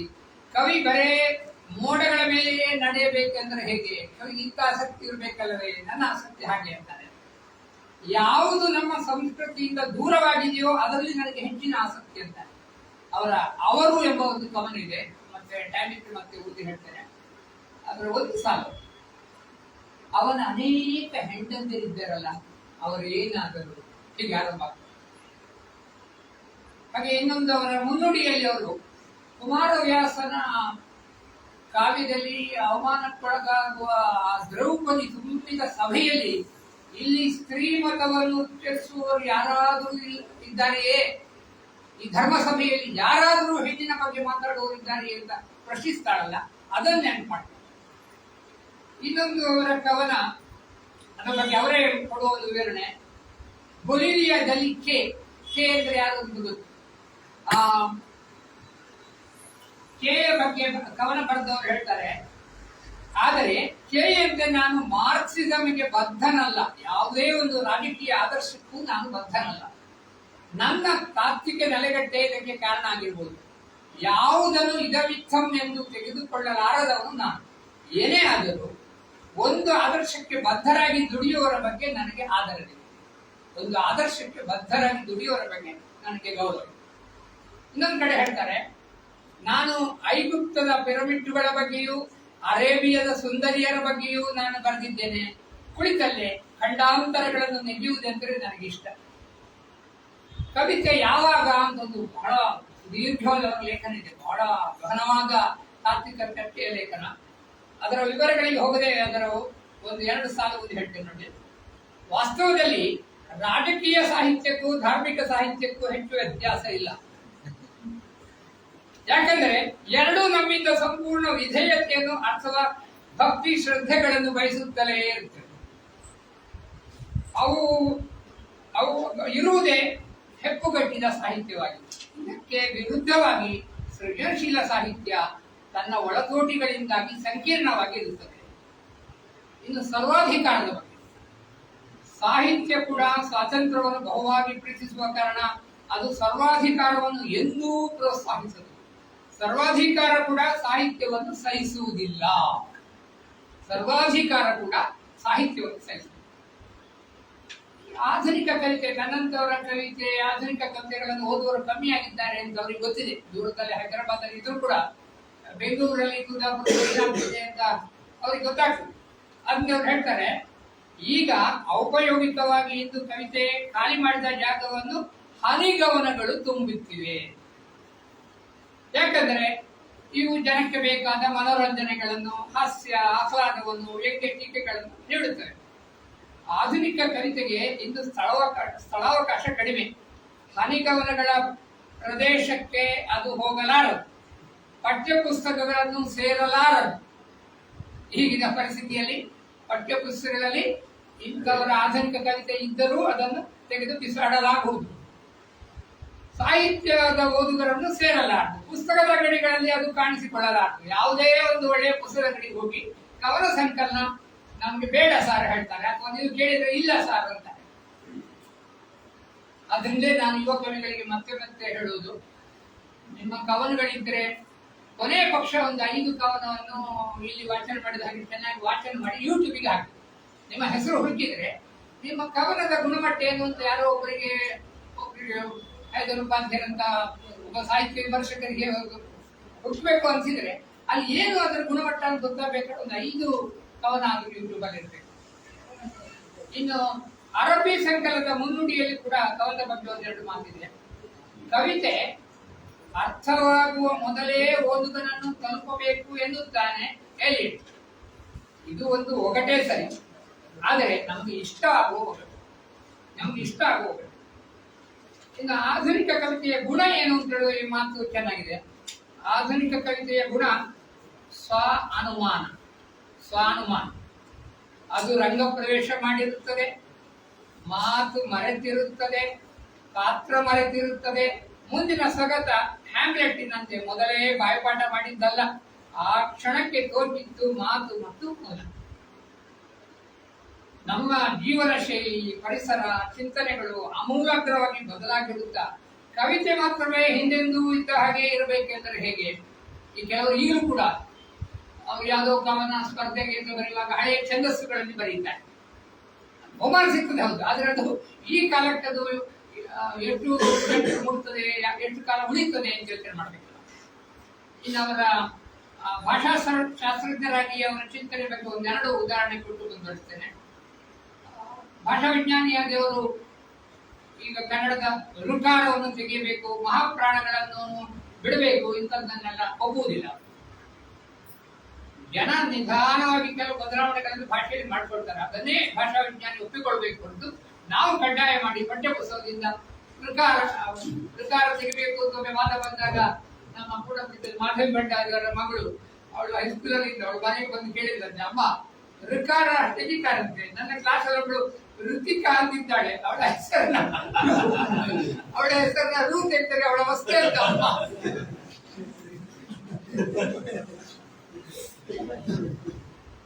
ಇಂಗ್ಲಿಷ್ ಶಬ್ದಗಳು ಸಹಜವಾಗಿ ಬಂದಿದೆ. ಅಡಿಗರೆ, ಅಡಿಗರೆ, ನರ್ಸುಗಳು, ಡಾಕ್ಟರ್, ಹೆರಿಗೆ ಮನೆ ಒಳಹೊರಗೆ ಅಂತ ಬರೆದು ಎಷ್ಟು ವರ್ಷ ಆಯ್ತು? 50 ವರ್ಷ ಹಿಂದೆ ಬರ್ತಿದ್ರು. ಇವರು ಹೇಳ್ತಾರೆ, ವೈಟರ್ನ ಲೋಕದಲ್ಲಿ ರೈಸೇ ಅನ್ನವಯ್ಯ. ಅವನಿಗೆ ಬೇರೆ ಶಬ್ದ ಗೊತ್ತಿಲ್ಲ, ಅವನ ಗಿರಾಕಿಗಳಿಗೆ ಅದೇ ಹೇಳ್ಬೇಕು, ವೈಟರ್ನ ಲೋಕದಲ್ಲಿ ರೈಸೇ ಅನ್ನವಯ್ಯ. ಇನ್ನೊಂದು, ನನ್ನ ಕಾಲದಲ್ಲಿ, ನಾನು ಪಾಠ ಮಾಡ್ಲಿಕ್ಕೆ ಆರಂಭಿಸಿದ ಕಾಲದಲ್ಲಿ ನಾನು ಮತ್ತು ದೇವರು ಅಂತ ಶಿವರಾಮ ಕಾರಂತರ ಲೇಖನಗಳನ್ನೆಲ್ಲ ನಾವು ಪಾಠ ಮಾಡಿದೆವು.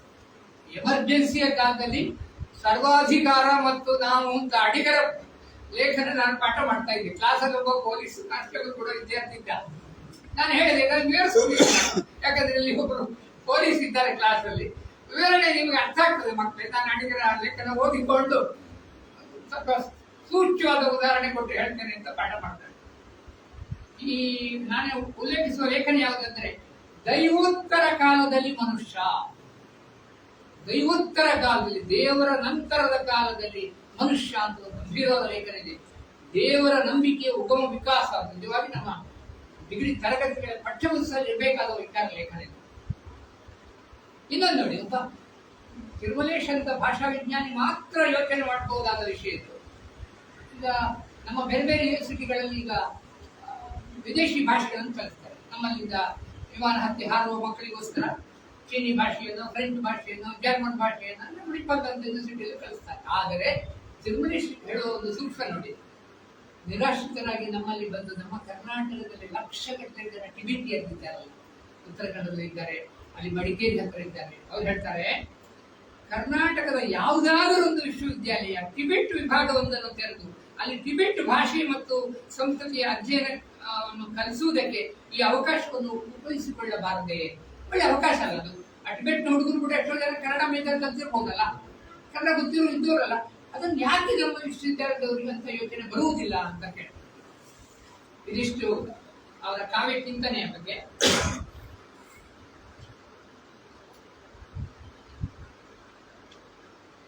ನಿಮ್ಮಲ್ಲಿ ಕೆಲವರು ಕೆ ರಾಮಾನುಜನವರ ಒಂದು ಕೊಡೆ ಒಂದು ವಾಚು ಎಂಬ ಒಂದು ಪ್ರಸಿದ್ಧ ಕವನ ಓದಿರು. ಅಪ್ಪನ ಕೊಡೆ ಅಡಿಯಲ್ಲಿ ಮಳೆಗಾಲದಲ್ಲಿ ಹೋಗ್ತಿದ್ದಾನೆ ಹುಡುಗ. ಅಪ್ಪನ ತಲೆಗೆ ನೀರು ಬಿಡುವುದಿಲ್ಲ, ಇವನ ತಲೆಗೆ ಮೇಲೆ ಕೊಡೆ ನೀರು ಬಿಡ್ತದೆ. ಅಪ್ಪನ ಕೊಡೆ ಅಡಿಯಲ್ಲಿ ನಡೆಯುವುದು ಕಷ್ಟ ಅಂತ ರಾಮಾನುಜನರ ತಮಾಷೆ ಕವನ. ಆ ರೀತಿಯಲ್ಲಿ ಈ ಅಡಿಗರ ಕೊಡೆ ಅಡಿಯಿಂದ ತಪ್ಪಿಸಿಕೊಂಡ ಇಬ್ಬರು ಪ್ರಮುಖ ಕವಿಗಳಲ್ಲಿ ಒಬ್ಬರು ತಿರುಮಲೇಶಿ, ಇನ್ನೊಬ್ಬರು ರಾಮಾನುಜ. ಇಬ್ರು ಅಡಿಗರ ಕೊಡೆಯಿಂದ ನಾನು ತಪ್ಪಿಸಿಕೊಳ್ಬೇಕು ಅಂತ ಹಠ ತೊಟ್ಟು ಅದರಲ್ಲಿ ಯಶಸ್ವಿಯಾದರು. ಅವರೇ ಹೇಳ್ತಾರೆ, ನಾನು ನವ್ಯವನ್ನು ನಿರಾಕರಿಸಿ ನನ್ನದೇ ಆದ ಕಿರುದಾರಿಯಲ್ಲಿ ಹೊರಟವ. ಆ ರಾಜಮಾರ್ಗ ಮತ್ತು ಒಳಮಾರ್ಗದ ಪ್ರಸ್ತಾಪ ಮಾಡಿ ಬಹಳ ಒಳ್ಳೆಯ ಒಂದು ಕವನ. ಆದ್ದರಿಂದ ನಾನು ಇನ್ನೆಂದೂ ರಾಜಮಾರ್ಗವನ್ನು ಸೇರದವನಾಗಿದ್ದೇನೆ ಅಂತ. ರಾಜಮಾರ್ಗಗಳು ಬೇಡ ನನಗೆ. ಅವರದ್ದೊಂದು ಕವನ ಇದೆ,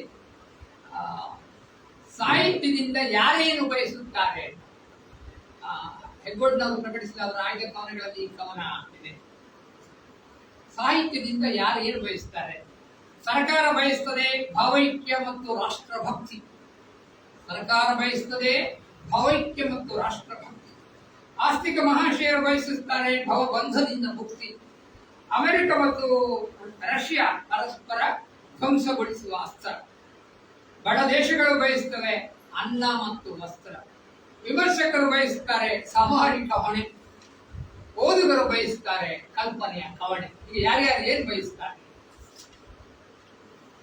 ಈಗ ಕವನಗಳ ಓದಿನ ಮುಖ್ಯ ಭಾಗಕ್ಕೆ ಬರ್ತೇನೆ. ಮೊದಲು ಅಕ್ಷಯ ಕಾವ್ಯದ ಕೇಂದ್ರ ಸಾಹಿತ್ಯ ಅಕಾಡೆಮಿಯ ಪ್ರಶಸ್ತಿ ಪಡೆದವರ ಬಹಳ ಎಲ್ಲರೂ ಓದಲೇಬೇಕಾದ ಸಂಕಲನ ಅಕ್ಷಯ ಕಾವ್ಯದ. ಅದನ್ನು ನೀವು ಕೊನೆಯ ಪುಟದಿಂದಲೂ ಓದ್ಬೋದು. ಡಿ ವಿ ಜಿಯವರ ಮಂಕುತಿಮ್ಮನ ಕದ್ದು ಓದಿದಾಗೆ ಕೊನೆಯ ಒಂದು ಪದ್ಯದಿಂದ ಟೀಕೆ ಬರ್ಬೋದು, ಮಧ್ಯೆಯಿಂದ ಓದ್ಬೋದು. ಆ ರೀತಿಯ ಬಿಡಿ ಕವನಗಳು.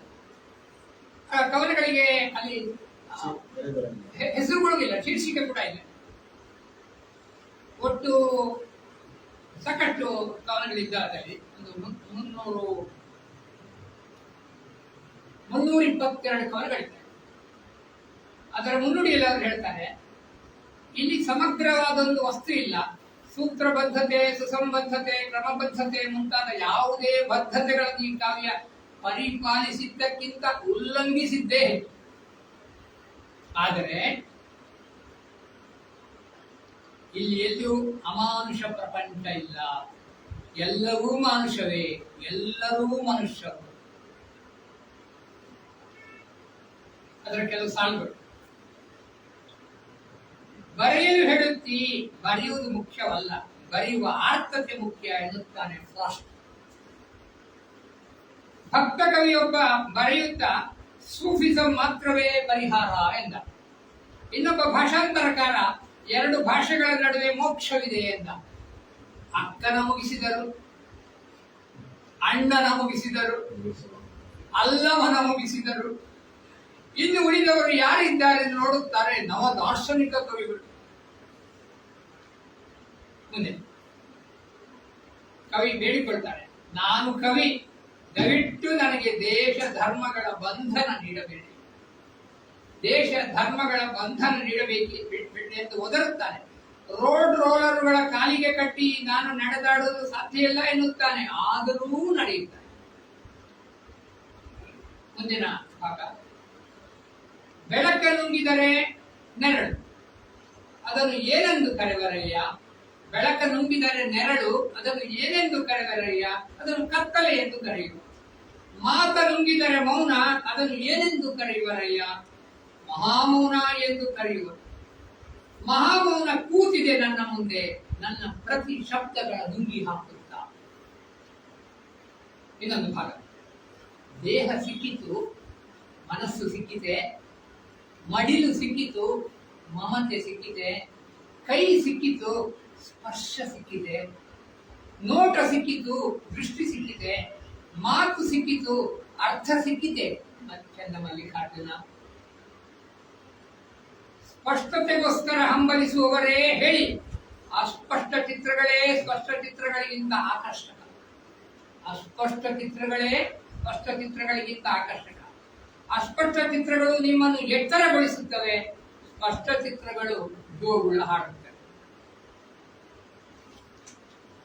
ಕೆಲವು ಒಂದೊಂದೇ ಸಾಲು ನೀವು ಗಂಟೆಗಟ್ಟಲೆ ಅದನ್ನು ಹಿಡ್ಕೊಂಡು ಯೋಚನೆ ಮಾಡಬಹುದು ಅಂತ ಒಂದೆರಡು ಸಾಲು ನೋಡಿ. ಒಂದು ಕವನದ ಮೊದಲ ಸಾಲು, ರಕ್ಕಸದಂಗಡಿಯ ದುಃಖ ಪುಸ್ತಕದಂಗಡಿಯಲ್ಲಿ ಹೋಗಿದ್ದೆ.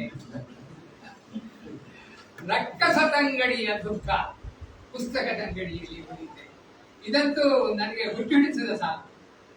ಎಷ್ಟು ಬೇಗನೆ ಇದೆಲ್ಲ ಹಳತೆನಿಸುತ್ತಿದೆ, ಬರೆಯುವ ಮೊದಲೇ ಬೇಡವೆನಿಸುವ ಕವಿತೆಯ ಹಾಗೆ. ಎಷ್ಟು ಬೇಗನೆ ಇದೆಲ್ಲ ಹಳತೆನಿಸುತ್ತಿದೆ, ಬರೆಯುವ ಮೊದಲೇ ಬೇಡವೆನಿಸುವ ಕವಿತೆಯ ಹಾಗೆ. ನಮ್ಮ ಮೊಬೈಲ್ ಕಾಲದಲ್ಲಿ ಎಷ್ಟು ಬೇಗನೆ ಟೆಕ್ನಾಲಜಿ ಬದಲಾಗ್ತದೆ, ಏನೇನೋ ಹಿಡ್ಕೊಂಡು ಯೋಚನೆ ಮಾಡ್ತಾರೆ.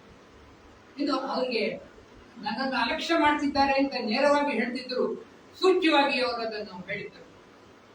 ನನ್ನ ಕವನ ಜನ ಓದ್ತಾ ಇಲ್ಲ ಅಥವಾ ಎಲ್ಲರೂ ಮುಡ್ತಾ ಇಲ್ಲ ಎಂಬ ಬೇಸರ ಅವರಿಗಿತ್ತು. ಅವರ ಹುಟ್ಟೂರು ಕಾರಡ್ಕ, ಇದರಲ್ಲಿ ಕಾರಡ್ಕ ಅಂತ ಅವರ ಹುಟ್ಟೂರು ಕಾಸರಗೋಡಲ್ಲಿ ಕಾರಡ್ಕ, ನಂದು ಹಿರಿಯಡ್ಕ ಅಂದ್ರೆ ಒಂದು ಕಾರಡ್ಕ. ಮುಂಬೈ ಚಿತ್ರಿಸಲು 1000 ಮಂದಿ ಇದ್ದಾರೆ, ಕಲ್ಕತ್ತಾ ಚಿತ್ರಿಸಲು ಅಷ್ಟೇ ಮಂದಿ ಇದ್ದಾರೆ, ದೆಹಲಿ ಚಿತ್ರಿಸಿದವರು ಸಾಕಷ್ಟು ಮಂದಿ, ಇನ್ನಷ್ಟು ಜನ ಕ್ಯೂನಲ್ಲಿ ಕಾದಿರುವರು. ಅದೇ ರೀತಿ ಕಾಶಿ, ರಾಮೇಶ್ವರ, ಕನ್ಯಾಕುಮಾರಿ, ಮೈಸೂರು ಮತ್ತು ಶ್ರವಣಬೆಳಗೊಳ, ಮಂಗಳೂರು ಕೂಡ ಈ ಮಟ್ಟಿಗೆ ಪ್ರಸಿದ್ಧ. ಆದರೆ ಕಾರಡ್ಕ ಚಿತ್ರಿಸಲು ಎಷ್ಟು ಜನ ಇದ್ದಾರೆ, ಏನದು ಅಂತ ಕೇಳುತ್ತಾರೆ. ಅದು ಯಾರು ಸ್ವಾಮಿ ಕಾರಡ್ಕ? ಹಾಗೆ ಇನ್ನೊಂದು, ನಿಮ್ಮೂರ ಹೆಸರು ನನಗೆ ನಿಮ್ಮ ಕವಿಯ ಮೂಲಕ ಗೊತ್ತು, ನಿಮ್ಮೂರ ಹೆಸರು ನನಗೆ ನಿಮ್ಮ ಕವಿಯ ಮೂಲಕ ಗೊತ್ತು, ನಿಮಗೋ ಆ ಕವಿಯ ಹೆಸರೇ ಗೊತ್ತಿಲ್ಲ. ಕವಿಗಳ ಅವಸ್ಥೆಯೇ ಹಾಗೆ, ನನಗೆ ಆಶ್ಚರ್ಯವಿಲ್ಲ. ಕವಿಗಳ ಅವಸ್ಥೆಯೇ ಹಾಗೆ, ನನಗೆ ಆಶ್ಚರ್ಯ. ಈ ಪ್ರೇಮ ಕವನ ನೋಡಿ, ಆಧುನಿಕ ಕವನಗಳ ವಾಟ್ಸಪ್ ನಲ್ಲಿ ಹರಿದಾಡಬೇಕಾದ, ಕಾಲೇಜು ಹುಡುಗ ಹುಡುಗಿಯರಿಗೆ ಮುಟ್ಟಬೇಕಾದ ಪ್ರೇಮ ಕವನ. ಕಾದೆ ನಾನು ಇಡೀ ವರ್ಷ ಒಂದು ಕಿರುನಗೆಗೆ, ಕಾದೆ ನಾನು ಇಡೀ ವರ್ಷ ಒಂದು ಕಿರುನಗೆಗೆ, ಬ್ರಹ್ಮ ಕಮಲವಾದರೂ ಅರಳಬೇಕಿತ್ತು ಇಷ್ಟರೊಳಗೆ, ಯಾವೂರ ಕಮಲಿ ನೀನು 1000 ವರ್ಷ ಕಾಯುವುದು ಹೇಗೆ ನಾನು? ಇದನ್ನು ಓದುವಾಗ ONK ಅವರ ಒಂದು ತಮಾಷೆ ಸಾಲ ನೆನಪಾಗ್ತದೆ. ONK ಹಾಸ್ಯ ಕವನಗಳು ಬರೀತಾ ಇದ್ದಾರೆ. ಪದ್ಯ ಇಷ್ಟು ಲೈಟ್ ಆದರೆ ಹೇಗೆ ಸ್ವಾಮಿ ಅಂತ ಒಂದು ಕವನ. ಆದ್ರೆ ತಿರುಮಲೇಶ್ವರು ಬರೀತಾ ಇರೋದು ಬರೇ ಲೈಟ್ ಕವನಗಳು, ಅಂದ್ರೆ ಬೆಳಕಿರುವ ಕವನಗಳು, ಬರೇ ಹಗುರವಾದ ಕವನಗಳಲ್ಲ, ಅಲ್ಲಿ ಬೆಳಕು ಇದೆ. ಆ ಲೈಟ್ ಇನ್ನೊಂದು ಅರ್ಥದ ಬೆಳಕು. ನನ್ನ ಅಭಿಪ್ರಾಯದಲ್ಲಿ ಅಕ್ಷರ ಕಾವ್ಯ ನಮ್ಮ ಕಾಲದ, ನಮ್ಮ ತಲೆಮಾರಿನ, ನಮ್ಮ ರೀತಿಯ ವೈಜ್ಞಾನಿಕ ಚಿಂತನೆಯವರ ಒಂದು ಮಂಕುತಿಮ್ಮನ ಕಗ್ಗ ಇದ್ದಾರೆ. ಅದು ಉಪದೇಶ ರಹಿತ. ಮಂಕುತಿಮ್ಮನ ಕಗ್ಗದಲ್ಲಿ ಒಂದು ಉಪದೇಶ ಇದೆ, ಒಂದು ಧಾರ್ಮಿಕ ಉಪದೇಶ, ಅದಿಲ್ಲದೆ ಉಪದೇಶ ರಹಿತವಾದ ಚಿಂತನಶೀಲವಾದ ಒಂದು ಕಗ್ಗ ಈ ಸಂಕಲನ ಅಕ್ಷಯ ಕಾವ್ಯ. ಇನ್ನು ಅರಬಿಯಲ್ಲಿ ಅವರು ಯಮನ್ನಲ್ಲಿ ವಿದೇಶದಲ್ಲಿ ಇದ್ದುಕೊಂಡು ಬರ್ತದ್ರಿಂದ ಅಲ್ಲಿ ಅವರು ಒಂಟಿಯಾಗಿ ಇದ್ದಾಗ ಓದ್ತಾ ಇದ್ದ, ಅಲ್ಲಿ ಯಮನ್ನಲ್ಲಿ ಅಂತರ್ಯುದ್ಧ ಇದ್ದದ್ದು, ಅದಕ್ಕೆ ಆ ಕಾರಣಕ್ಕೆ ಅವ್ರು ಬಿಟ್ಟು ಬರ್ಬೇಕಾಯ್ತು. ಅಲ್ಲಿ ಅವರು ಆಗ ಓದ್ತಾ ಇದ್ದ ಯುರೋಪಿಯನ್ ಸಾಹಿತ್ಯದ ಬೇರೆ ಬೇರೆ ಪಾತ್ರಗಳಲ್ಲಿ ಬರ್ತಾರೆ. ಆದ್ರೆ ಅದರಲ್ಲಿ ಕ್ಲಿಷ್ಟಲ್ಲ, ಅದಕ್ಕೆ ಸರಿಯಾದ ವಿವರಣೆಗಳನ್ನು ಕೊಡ್ತಾರೆ. ಆದ್ರೆ ನಾನು ಅಂತ ಕವನ ಬಿಟ್ಟು ಓದದೆ ಅದರ ಒಂದು 4 ಸಾಲು ಓದಿ ಹೇಳ್ತಾರೆ. ಅದರಲ್ಲಿ ಒಂದು 510 ಪುಟದ ಸಂಕಲನ ಅದು. ಲೋಕಾಲೋಕ ಅಂತ ಒಂದು ಕವನ. ಲೋಕಾಲೋಕ ಅಂದ್ರೆ ನಮ್ಮ ಪುರಾಣಗಳಲ್ಲಿ ಒಂದು ಕಾಲ್ಪನಿಕ ಪರ್ವತ, ಅದರ ಒಂದು ಬದಿ ಮಾತ್ರ ಕಾಣ್ತದೆ, ಒಂದು ಬದಿ ಮಾತ್ರ ಕಾಣುವಂತೆ ಪರ್ವತ ಲೋಕಾಲೋಕ.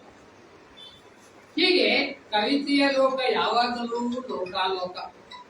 ಒಂದು ಬದಿ ಲೋಕ, ಇನ್ನೊಂದು ಅಲೋಕ. ಇಲ್ಲಿಂದ ನೋಡಿದರೂ ಹಾಗೆ. ಕೆಲವು ಸಲ ನಾವೆಲ್ಲಿ ಕವಿತೆಯಲ್ಲಿ ನಮ್ಮ ಸಂಬಂಧವೇನೋ ಗೊತ್ತಾಗುವುದಿಲ್ಲ. ಆಗ ನಾವು ತುಸು ಹೊತ್ತು ಅದರ ಪಕ್ಕದಲ್ಲಿ ತಂಗುವುದು ಒಳ್ಳೆಯದು. ತುಸು ಹೊತ್ತು ಅದರ ಪಕ್ಕದಲ್ಲಿ ತಂಗುವುದು ಒಳ್ಳೆಯದು. ಈ ಸಾಲು ಚೆನ್ನಾಗಿದೆ ನೋಡಿ. ಬೊಂಬೆಗಳನ್ನ ನಾವು ಯಾಕೆ ಪ್ರೀತಿಸುತ್ತೇವೆ? ಬೊಂಬೆಗಳನ್ನ ನಾವು ಯಾಕೆ ಪ್ರೀತಿಸುತ್ತೇವೆ? ನಿಜ ಹೇಳಬೇಕೆಂದ್ರೆ ಅವು ನಮ್ಮ ಅಸಹಾಯಕತೆಯ ಪ್ರತೀಕಗಳು. ಈ ಸಾಲುಗಳು ನನಗೆ ಬಹಳ ಇಷ್ಟ. ಕಾವ್ಯದ ಬಗ್ಗೆ ಅವರು ಹೇಳುವಂತದ್ದು. ಕವಿತೆ ಸಂತೆಯಲ್ಲಿ ಮಿಂಚುವ ಬೇರೆ ಊರಿನ ಚೆಲುವೆಯ ಹಾಗೆ. ಕವಿತೆ ಸಂತೆಯಲ್ಲಿ ಮಿಂಚುವ ಬೇರೆ ಊರಿನ ಚೆಲುವೆಯ ಹಾಗೆ. ಒಮ್ಮೆ ಕಾಣಿಸಿ ಮಾಯವಾಗುತ್ತಾಳೆ. ಅವಳ ಜಾಡು ಹಿಡಿದವರಿಗೆ ಏನೂ ತೋರದು. ಮಣಿಸರದ ಅಂಗಡಿ ಸಾಲುಗಳಂತೆ ಅವಳ ಸ್ಮೃತಿ ಮಾತ್ರ ಕಾಡುವುದು ಅಷ್ಟು ಸಾಲದೆ. ಅವಳ ಸ್ಮೃತಿ ಮಾತ್ರ ಕಾಡುವುದು ಅಷ್ಟು ಸಾಲದೆ. ಇನ್ನು ಮುಂದಿನ ಅದೇ ರೀತಿ. ಆದರೂ ಕವಿತೆಯ ಗುಂಗಿನಿಂದ ಯಾರೂ ಪೂರ್ತಿ ಸುರಕ್ಷಿತರಲ್ಲ. ಕವಿತೆ ಎಂದರೆ ಸುರಭಿ ಹೂ ಮುಟ್ಟಿದ ಹಾಗೆ. ಕವಿತೆ ಎಂದರೆ ಸುರಭಿ ಹೂ ಮುಟ್ಟಿದ ಹಾಗೆ. ಅದರ ಪರಾಗ ಮೆತ್ತಿರುತ್ತದೆ ಕೈಗೆ ಮೈಗೆ. ಎಷ್ಟು ಕೊಡಲಿದರೂ ಸ್ವಲ್ಪ ಉಳಿದಿರುತ್ತದೆ. ಒಳ್ಳೆಯ ಕಾವ್ಯ ನಮಗಿಂತ ಅನುಭವ ಕೊಡ್ತದೆ ಅಂತ ನನಗೆ. ಇನ್ನೊಂದು ಕಡೆ ಅವರು ಇಲ್ಲಿ ನಮ್ಮ ಸಿಂಗಾಪುರದ ಬನ್ನಾಡಿಯವರು ಒಂದು ಶಬ್ದಗುಣ ಅಂತ ಒಂದು ಪತ್ರಿಕೆ ಮಾಡಿ ಒಂದು 2-3 ಸಂಚಿಕೆ ಬಂದಿರಲ್ಲ. ಅದರ ಒಂದು ಸಂಚಿಕೆಯಲ್ಲಿ ರಾಜಶೇಖರ್ ಮತ್ತು ಮಣಿರಾಜ್ ಇಮೇಲ್ ಮೂಲಕ ಮಾಡಿದ ಒಂದು ದೊಡ್ಡ ಸಂದರ್ಶನ ಇದೆ. ತುಂಬಾ ವಿಷಯಗಳು ಬಂದು ಅವರು ತನ್ನ ಕಡೆ ಹೇಳಿದ್ದಾರೆ. ಅಲ್ಲೆಲ್ಲ ಒಂದು ಕಡೆ ಮತ್ತೊಂದು ಕಡೆ ಮುನ್ನುಡಿಯಲ್ಲಿ ಒಂದು ಹೇಳುವ ಒಂದು ಮಾತು. ಅವರು ಯಾವತ್ತೊಮ್ಮೆ ಸಾಕ್ರಟೀಸ್ನ ಬಗ್ಗೆ 2000 ಸಾಲಿನ ಒಂದು ಕಾವ್ಯ ಬರೆದರು. ಆಮೇಲೆ ಅವ್ರಿಗೆ ತೃಪ್ತಿ ಆಗದೆ ಹರಿದು ಹಾಕಿದ್ರು. 2000 ಸಾಲು ಬರೆದದ್ದನ್ನು ಹರಿದು ಹಾಕುವುದು ಅಂದ್ರೆ ಆ ಕವಿಯ ಒಂದು ಸ್ವವಿಮರ್ಶೆ. ನನ್ನ ಕಾವ್ಯ ನನಗೆ ತೃಪ್ತಿ ಕೊಡದಿದ್ರೆ ಅದು ಪ್ರಕಟ ಆಗಬಾರದು, ಅದ್ರ ಬಗ್ಗೆ ಬರೀತಾರೆ ಅವರು. ನಾನು ಸಾಕ್ರಟೀಸ್ನ ಬಗ್ಗೆ 2000 ಸಾಲು ಕಾವ್ಯ ಬರೆದೆ. ಒಂದು ದಿನ ಎಲ್ಲವನ್ನು ಹರಿದು ಹಾಕಿದೆ. ಹರಿದು ಹಾಕಬಾರದಿತ್ತು ಅನಿಸುತ್ತದೆ. ಯಾಕೆಂದ್ರೆ ಸೋಲಿನಿಂದ ಕೂಡ ಕಲಿತುಕೊಳ್ಳುವುದು ಬಹಳ ಇರುತ್ತದೆ.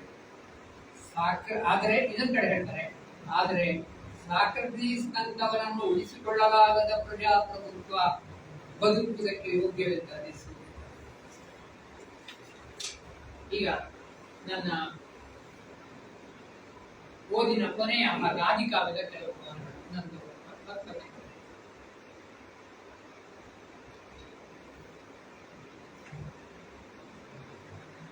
ಮಾನಸಿ ನಮ್ಮ ಕುಟುಂಬದ ಹುಡುಗಿ ನಂತರದ ಕಮಲಕ್ಕ. ಅವಳು ಕೊರೋನಾ ಕಾಲದಲ್ಲಿ ಯೂಟ್ಯೂಬಿನಲ್ಲಿ ಹಾಡಲಿಕ್ಕೆ ತೊಡಗಿದಾಗ ಅವರ ಒಂದು ಕವನವನ್ನು, ಮಕ್ಕಳ ಕವನವನ್ನು ಮತ್ತೊಂದು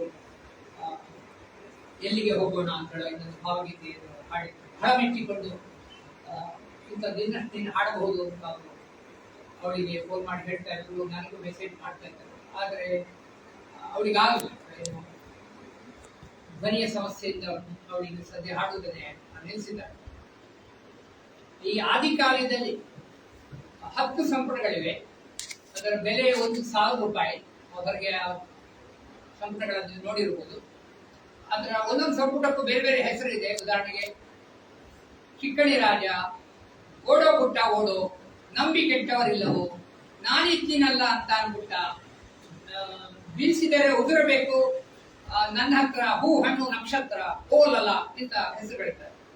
ಅದರ ಕೆಲವು ಕವನಗಳ 1-2 ಸಾಲು ಸ್ಯಾಂಪಲ್ಗೆ, ಮತ್ತೊಂದು 2-3 ಕವನ ಪೂರ್ತಿ ವರ್ಷ. ಕಾಗುಣಿತ. ಒತ್ತಿರುವ ಕಡೆ ಒತ್ತು ಕೊಡದಿದ್ದರೆ ಏನಾಗುವುದು ಪುಟ್ಟ? ಇಲ್ಲಿ ಹೋಗಿ ಇಲ್ಲಿ ಆಗುತ್ತೆ, ಉಳಿದುದ ನೀವೇ ಉಳಿಸಿಕೊಳ್ಳಿ. ಒತ್ತಿಲ್ಲದ ಕಡೆ ಒತ್ತು ಕೊಟ್ಟರೆ ಏನಾಗುವುದು ಪುಟ್ಟ? ಕತೆ ಹೋಗಿ ಕತ್ತೆ ಆಗುತ್ತೆ, ಉಳಿದುದ ನೀವೇ ಉಳಿಸಿಕೊಳ್ಳಿ. ಅಕಾರವಿರುವ ಕಡೆ ಹಕಾರ ಕೊಟ್ರೆ ಏನಾಗುತ್ತೋ ಪುಟ್ಟ? ಅಕ್ಕಿ ಹೋಗಿ ಹಕ್ಕಿ ಆಗುತ್ತೆ, ಉಳಿದುದ ನೀವೇ ಉಳಿಸಿಕೊಳ್ಳಿ. ಇದು ವ್ಯಾಕರಣ, ತಮಾಷೆ ಕವನ. ಈ ವ್ಯಾಕರಣ ಪಾಠ ಬೋರ್ ಆಗುವುದಕ್ಕೆ ಅಧ್ಯಾಪಕರು ಮಧ್ಯದಿಂದ ತಮಾಷೆ ಶೂಬಾಣ ಬಿಟ್ಟರೆ ಮಕ್ಕಳಿಗೆ ವ್ಯಾಕರಣಕ್ಕಿಂತ ಹೆಂಚೆ ಇದೆ ಅಂತ ಉಳಿತಾರೆ. ಯಾಕಂದ್ರೆ ವ್ಯಾಕರಣಕ್ಕಿಂತೆಲ್ಲ ಬೇಕು. ಅರಿ ಸಮಾಸ ಹಂಗಂದ್ರೆ ಏನು ಪುಟ್ಟ? ಗರಿ ಗರಿಯಾದ ಸಮೋಸ ಅರಿತರಿತು ತಿನ್ನೋದು. ಗುರು ಲಘು ಮಾತ್ರೆ ಹಂಗಂದ್ರೆ ಏನು ಪುಟ್ಟ? ಜ್ವರಕ್ಕೆ ಕಫಕ್ಕೆ ಒಂದು ವೈದ್ಯರು ಕೊಡುವ ಗುಳಿಗೆ. ಇನ್ನು ಹಳೆಗನ್ನಡದ ಪುಟ್ಟಣ, ಹಳೆಗನ್ನಡದ ಬಗ್ಗೆ ಆಸಕ್ತಿ ಹುಟ್ಟಿಸಲಿಕ್ಕಿಂತ ಕವನಗಳು ಬಹಳ ಪೂರಕ. ಮಕ್ಕಳಿಗೆ ಇಂಥದ್ದೊಂದೆರಡು ಹೇಳಿಕೊಟ್ರೆ ಮತ್ತೆ ಅವರು ಹಳೆಗನ್ನಡ ಹಾಗಾದ್ರೆ ಪಂಪನ್ನು ಹೀಗೆ ಉಂಟ ಅಂತ ಹುಡ್ಕೊಂಡು ಹೋದ. ಚೆನ್ನಾಗಿದೆ. ಹಳೆಗನ್ನಡದ ಪುಟ್ಟನ್ ಪಾಠಶಾಲೆಯಂ ಮರಳಿದನ್, ವಸ್ತ್ರಾಂತರವಂ ಗೈದನ್, ಕೈಕಾಲ್ ಮೋರೆಯ ತೊಳೆದಲ್, ಬಾಣಸಾಲೆಯ ಪೊಕ್ಕನ್, ಸಮಸ್ತ ತಿಂಡಿಗಳಂ ಸಂಹರಿಸಿದಲ್, ಕ್ಷೀರಮಂ ಕುಡಿದಲ್, ಚೆಂಡು ದಾಂಡಾದಿ ಸಕಲಾಯುಧಗಳಂ ಕೈಯೆತ್ತಿಕೊಂಡರು, ಆಡುಂಬಲ ಪೊಕ್ಕನ್. ಮಕ್ಕಳಿಗೊಂದು ಭಾಷೆಯ ಹಳೆಗನ್ನಡದ ಆಸಕ್ತಿ ಕುತೂಹಲ ಉಳಿತು. ಚೆನ್ನಾಗಿ. ಕನ್ನಡದ ಕನ್ನ ನೋಡಿ, ಆ ಕನ್ನಡದ ಹಿರಿಯರ ಬಗ್ಗೆ ಒಂದು ಪರಿಚಯ ಮೂಡಿಸ್ಲಿಕ್ಕೆ. ಕನ್ನಡ ಅಂತ ಗಳಗಳ ಅರ್ಥ ಪುಟ್ಟ. ಯಾಕಪ್ಪ ಅಂದ್ರೆ ಗಳಗರಾದರು ಅತ್ತಿದೆ ಅಂತ. ಕನ್ನಡ ಅಂತ ಗೋಳಾಡಿದ ಪುಟ್ಟ. ಯಾಕಪ್ಪ ಅಂದ್ರೆ ಹುಯಿಲಗೋಡರು ಗೋಳಾಡಿಲ್ವೇ ಎಂದ. ಹುಯಿಲಗೋಡ ನಾರಾಯಣ ಈಗ ಒಬ್ಬೊಬ್ಬರನ್ನೇ ಪರಿಚಯ ಮಾಡಿಸ್ತಾರೆ. ಇನ್ನು ಕಥೆಗಳೆಲ್ಲ ಇದು ಇಡೀ ಹೋಗ್ತದೆ. ಕಥೆಗಳೆಲ್ಲ ಕಾಡಿಗೆ ಹೋದವು, ಹೇಳುವವರೇ ಇಲ್ಲ. ಊರಲ್ಲಿ ಇದ್ದೇನು ಮಾಡುವುದು. ಕವಿತೆಗಳೆಲ್ಲ ತೋಟಕ್ಕೆ ಹೋದವು, ಕೇಳುವವರೇ ಇಲ್ಲ. ಊರಲ್ಲಿ ಇದ್ದೇನು ಮಾಡುವುದು. ತಮಾಷೆಗಳೆಲ್ಲ ಸಂತೆಗೆ ಹೋದವು, ಆನಂದಿಸುವವರೇ ಇಲ್ಲ. ಊರಲ್ಲಿ ಇದ್ದೇನು ಮಾಡುವುದು. ನಗೆಗಳೆಲ್ಲ ಸ್ವರ್ಗಕ್ಕೆ ಹೋದವು, ನಗುವವರೇ ಇಲ್ಲ. ಊರಲ್ಲಿ ಇದ್ದೇನು ಮಾಡುವುದು. ಅಳುಗಳೆಲ್ಲ ಎಲ್ಲಿಗೆ ಹೋದವು. ಎಲ್ಲಿಗೂ ಹೋಗ್ಲಿಲ್ಲ. ಅಳುವವರೆಲ್ಲ ಊರಲ್ಲೇ. ಅಯ್ಯೋ ಎನ್ನುವರು, ಗಳಗಳ ಆಡುವರು. ಏನಾಯ್ತೆಂದರೆ ಸೂಜಿ ಕಳೆದೋಯ್ತಂದರು. ಅಯ್ಯೋ ಪಾಪ, ಬಡಮೆಯಲ್ಲಿ ಕಂಡವರಿದ್ದರೆ ಹುಡುಕಿ ಕೊಡಿ, ಬಹುಮಾನ ಭತ್ತ ಒಂದು. ಇನ್ನು ಕವಿತೆಯ ಗುಟ್ಟು, ಇದು ಕೂಡ ಹಿರಿಯ ಕವಿಗಳನ್ನು ಪರಿಚಯಿಸುವ ಕಾಲ. ಕವಿತೆಯ ಗುಟ್ಟು ಯಾರಿಗೆ ಗೊತ್ತು? BM-ಶ್ರೀ ಕುವೆಂಪು, ಬೇಂದ್ರೆ ಮತ್ತು DV-ಜಿ ಪೂತಿನಗೆ ಗೊತ್ತು. ನಾನ್ ನೋಡ್ತೀನಿ ಕಣ್ ಬಿಟ್ಟು. ಸಾಲು ಓದ್ದರೆ ಸಾಲದು, ಸಾಲಿನ ನಡುವೆ ಓದ್ಬೇಕು ಪುಟ್ಟ. ಅದರಲ್ಲೇ ಒಂದು ಸಾಲು ಅವನ ಓದುದಂದ್ರೆ ಸಾಲು ಓದಿದ್ರೆ ಸಾಲು, ಸಾಲಿನ ನಡುವೆ ರೀಡ್ ಬಿಟ್ವೀನ್ ದ ಲೈನ್ಸ್ ಅದು ಹೇಗೆ ಹೇಳ್ತಾರೆ. ಗಡಿಬಿಡಿ ಇದನ್ನು ಇಡೀ ಓದ್ತೇನೆ. ಇದು ಉದ್ಯೋಗಸ್ಥ ಮಹಿಳೆಯರು ಇರುವ ಮನೆಯ ಮಕ್ಕಳಿಗೆ ಬಹಳ ಖುಷಿ ಆಗ್ತದೆ. ಸೋಮವಾರ ಊಟಕ್ಕೆ ಗಡಿಬಿಡಿ ಸಾರು, ಮಂಗಳವಾರ ಊಟಕ್ಕೆ ಗಡಿಬಿಡಿ ಸಾಂಬಾರು, ಬುಧವಾರ ಊಟಕ್ಕೆ ಗಡಿಬಿಡಿ ಪಲ್ಯ, ಗುರುವಾರ ಊಟಕ್ಕೆ ಗಡಿಬಿಡಿ ಚಟ್ನಿ, ಶುಕ್ರವಾರ ಊಟಕ್ಕೆ ಗಡಿಬಿಡಿ ಪಳದ್ಯ, ಶನಿವಾರ ಊಟಕ್ಕೆ ಗಡಿಬಿಡಿ ಕೂಟು, ಆದಿತ್ಯವಾರ ಊಟಕ್ಕೆ ಬರೀ ಗಡಿಬಿಡಿ ಸಾರ್. ಗಡಿಬಿಡಿ ವಾರದ ಮೇಲೆ ವಾರ ಬರುತ್ತೆ, ನಮ್ಮನೇಲಿ ಗಡಿಬಿಡಿ ಇದ್ದೇ ಇರುತ್ತೆ. ಇದು ಯಾರಿಗೆ ಗೊತ್ತು? ಇದು ಹಳೆಯ ಕವನಗಳ ನೆನಪು ಮಾಡಿಕೊಂಡು ಬರೆಯಕೊಂಡು ಅಷ್ಟೆತ್ತರದ ಎಳನೀರೊಳಗೆ ನೀರಲ್ಲಿ ಅಂತ ಪುಟ್ಟ, ಎತ್ತರವಿಟ್ಟ ಆಕಾಶಕ್ಕೆ ಗೊತ್ತು. 3 ಸಂಜೆಯ ಕತ್ತಲೊಳಗೆ ಗುಮ್ಮನೆಲ್ಲಿಂದ ಪುಟ್ಟ, ಕರೆಯುವ ಅಮ್ಮನಿಗೆ ಗೊತ್ತು. ಹೊದ್ದು ಮಲಗುವ ನಿದ್ದೆಯ ಒಳಗೆ ಕನಸೆಲ್ಲಿಂದ ಪುಟ್ಟ, ಮುಚ್ಚಿದ ಕಣ್ಣುಗಳಿಗೆ ಗೊತ್ತು. ಇನ್ನು ಇಂಟರ್ನೆಟ್ ಅಂತ ಒಂದು ಕವನ, ಇಂಟರ್ನೆಟ್ ಜೇಡ ಅಂತ ಇಡೀ ಕವನ ಹೋಗ್ತೇನೆ. ಇಂಟರ್ನೆಟ್ ಸೆಂಟರ್ನಲ್ಲಿ ನೋಡಿ ಮನುಷ್ಯರ ಪಾಡ, ತಾವೇ ನೈದ ಅಂತರ್ಜಾಲದಿ ಕೂತು ನಗುತ್ತಿದೆ ಜೇಡ. ಗೂಗಲ್ ಸರ್ಚು, ಯಾಹೂ ಸರ್ಚು, ಎಲ್ಲಾ ಸುಮ್ಮನೆ ದುಡ್ಡು ಖರ್ಚು. ಇಮೇಲ್ ಆಮೇಲ್ ಎಲ್ಲಾ ಮೈಮೇಲ್ ಡೌನ್ ಮಾಡುವ ಹುಚ್ಚು. ಯಾವುದು ಸರ್ಚು ಯಾವುದು ಖರ್ಚು, ಇಲ್ಲದೆ ಬರಬೇಕು ತಿಂಡಿ. ಮುಂಜಾನೆದ್ದು ಕುಂತರೆ ನಮಗೆ ಸಿದ್ದಾಪುರದಿಂದ ಬರುತ್ತದೆ ಬಂಡಿ. ಅದು ಯಾವ ಸಿದ್ದಾಪುರ ಗೊತ್ತಿಲ್ಲ. ಇನ್ನು ಪುಟಾಣಿ ಮತ್ತು ಬಟಾಣಿಯ ಸಂಭಾಷಣೆ. ಬಟಾಣಿ, ನಾನು ಕೂಡ ಪೇಟೆಗೆ ಬರ್ತೀನಿ. ಪುಟಾಣಿ, ನೀನು ಪೇಟೆಗೆ ಬಂದರೆ ಬೀದಿಗೆ ಬೀಳುತ್ತಿ. ಬಸ್ಸು ಕಾರು ಪೇಟೆಗೆ ಬಂದು ಚಟ್ನಿ ಮಾಡ್ತಾರೆ. ಬಟಾಣಿ, ನಾನು ಕೂಡ ಶಾಲೆಗೆ ಬರ್ತೀನಿ. ಪುಟಾಣಿ, ನೀನು ಶಾಲೆಗೆ ಬಂದರೆ ಪುಸ್ತಕ ಯಾರು ಹೊರತಾರೆ, ಇರುವೆಗಳು ಕಂಡ್ರೆ ಎಲ್ಲಾ ಸೇರಿ ತಿಂದು ಬಿಡ್ತಾರೆ. ಇದು ಕುಮಾರವ್ಯಾಸ ನೆನಪು ಮಾಡಿಕೊಳ್ಳು ತಮಾಷೆ ಕವನ. ಇದು ಪೂರ್ತಿ ಓದ್ತೇನೆ. ಎಲ್ಲಾ ಬಿಟ್ಟು ಕೋಳಿವಾಡದಲ್ಲಿ ಯಾಕೆ ಹುಟ್ಟಿದ ಕುಮಾರವ್ಯಾಸ ಅಂತ ಗಾಂಪರ ಪ್ರಶ್ನೆ. ಕುಮಾರವ್ಯಾಸ ಕೋಳಿವಾಡದಲ್ಲಿ ಯಾಕೆ ಹುಟ್ಟಿದ ಅಂತ ಗಾಂಪರ ಪ್ರಶ್ನೆ. ಅಯ್ಯೋ ಬೆಪ್ಪುಗಳೇ, ಬೆಳಿಗ್ಗೆ ಎದ್ದು ಬರಿಬೇಕಿತ್ತಲ್ಲ ಕಾವ್ಯ. ಆಗಿನ ಕಾಲದಲ್ಲಿ ಕೋಳಿನ ಕ್ಲಾಕು ಕಂಡ ಅಂತ ನೀಡಲು ಗುರುಗಳು ಉತ್ತರ ಒಬ್ಬನಂದ ಹೆ ಉಳಿದವರೆಂದರು ಉಘೆ ಉಘೆ. ಇದು ನಾನು ಬಹಳ ಮೆಚ್ಚಿಕೊಂಡ ಕವನ, ಹಲವು ಕಡೆ ಇದೆ, ಈಗಾಗಲೇ ಓದಿ ಹೇಳಿದ್ದೇನೆ. ತೇಜಸ್ವಿ ಅಂತ ಒಬ್ಬ ಲೇಖಕನ ಒಂದು ಕಾದಂಬರಿಯನ್ನು ಮಕ್ಕಳಿಗೆ ಪರಿಚಯಿಸಲಿಕ್ಕೆ ಒಂದು ಕವನ ಬರೀತಾರೆ. ಆ ಕವನ ಓದಿದ್ರೆ ಆ ಮಗುವಿಗೆ ಖಂಡಿತ ಆ ಕರುವಾಲ ಕಾದಂಬರಿಯನ್ನು ಮಗು ಹುಡ್ಕೊಂಡು ಹೋಗ್ಬೇಕು, ಏನಿದೆ ಅದರಲ್ಲಿ ಅಷ್ಟು ಚೆನ್ನಾಗಿ ಕರುವನ್ನು ಪರಿಚಯಿಸುವಂತ ಒಂದು ಕಾದಂಬರಿಗೆ ಪರಿಚಯಿಸುವಂತ ಒಂದು ಕವನ. ಊಟಕ್ಕೆ ಬಂದರೆ ಕರುವಾಲು ಮಸೂರ ಹಿಡಿದುಕೊಂಡು ನೋಡ್ತಾನೆ, ತೋಟಕ್ಕೆ ಹೋದರೆ ಕರುವಾಲು ಹಾಸೆಯ ಹಿಡಿದುಕೊಂಡು ಬರ್ತಾನೆ, ಬೆಟ್ಟಕ್ಕೆ ಹೋದರೆ ಕರುವಾಲು ಆಕಾಶ ನೋಡುತ್ತಾ ಇರ್ತಾನೆ, ಜೇಬಿನ ತುಂಬಾ ಪತ್ರಗಳು, ಮೇಜಿನ ತುಂಬಾ ಚಿತ್ರಗಳು. ಇಂಕಪ್ಪ ಕರುವಾಲು ಹೀಗೆಲ್ಲಿ ಇದ್ದಾನೆ ಇನ್ನೊಂದು ಊರಲ್ಲಿ. ಕರುವಾಲು ಕಾದಂಬರಿ ಓದುತ್ತಾ ಹಾಗಲ್ಲ ಹೀಗೆ ಎನ್ನುತ್ತ. ಹಾಗೆ ಇನ್ನೊಂದು ಕುಮಾರವ್ಯಾಸರ ಬಗ್ಗೆ ಇನ್ನೊಂದು ತಮಾಷೆ. ಕುವೆಂಪು ಅವರ ಕವನ ನೆನಪು ಮಾಡಿಕೊಂಡು ಬರ್ಬೋದಿತ್ತು. ಕುಮಾರವ್ಯಾಸನು ಹಾಡಿದನೆಂದರೆ ಕಲಿಯುಗ ದ್ವಾಪರವಾಗುವುದು, ಕಿಂಕರ ಗುಡ್ಡಣ್ಣ ಹಾಡಿದನೆಂದರೆ ಏನಾಗುವುದು ಪುಟ? ದ್ವಾಪರ ಕಲಿಯುಗವಾಗುವುದು. ಅಶ್ವತ್ಥರು ಹಾಡಿದರೆಂದರೆ ಏನಾಗುವುದು ಪುಟ? ಕೋಡವನ ಕೋಳಿ ನುಗ್ಗುವುದು. ಕಿಂಕರ ಗುಡ್ಡಣ್ಣ ಹಾಡಿದೆಂದರೆ ಏನಾಗುವುದು ಪುಟ? ಅದು ಗಂಟಲ್ಲಿ ಸಿಕ್ಕಿ ಅರ್ಥ ಆಗುವುದು. ಡಿವಿಜಿಯವರ ಮಾದರಿಯಲ್ಲಿ ಬರೆದದ್ರಲ್ಲಿ ಒಂದು ಸ್ಯಾಂಪಲ್ಗೆ ಮಂಕು ಬೊಮ್ಮ ಅಂತ. ಆದಿಯಲ್ಲಿ ಎಷ್ಟೋ ಅವತಾರಗಳು ಆಗಿ ಹೋದವು ತಮ್ಮ, ಆದರೂ ಸದ್ದು ಬೆದ್ದಲವಿರದ ಅನ್ನಾವತಾರವೇ ನಮ್ಮ ನಿತ್ಯಾವತಾರ, ಸತ್ಯಾವತಾರ ಮತ್ತು ರೈತಾವತಾರ, ಎತ್ತು ಬಿತ್ತಿನ ಅವತಾರ, ಅದಕ್ಕೆ ಕೈ ಮುಗಿಯೋ ಮಂಕು ಬೊಮ್ಮ. ಕ್ವಿಜ್ ಕವನ ಇದೆ. ನೀವು ಶಾಲೆಗಳಿಗೆ ಹೋದರೆ ಅಧ್ಯಾಪಕರು ಕ್ವಿಜ್ಗೆ ಒಂದು ಪದ್ಯವನ್ನೇ ಓದಿ ಹೇಳ್ಬೋದು. ಎಲ್ಲ ಕನ್ನಡದ ವಿಷಯದ ಪ್ರಶ್ನೆ ಉತ್ತರ ರೀತಿ ಅದರ ಒಂದೆರಡು ಸಾಲು ಹೇಳ್ತೇನೆ. ಉದಾಹರಣೆಗೆ, ಬೃಂಗದ ಬೆಣ್ಣೆಯೇರಿ ಬಂತು ಕಲ್ಪನಾ ವಿಲಾಸ. ಯಾರು?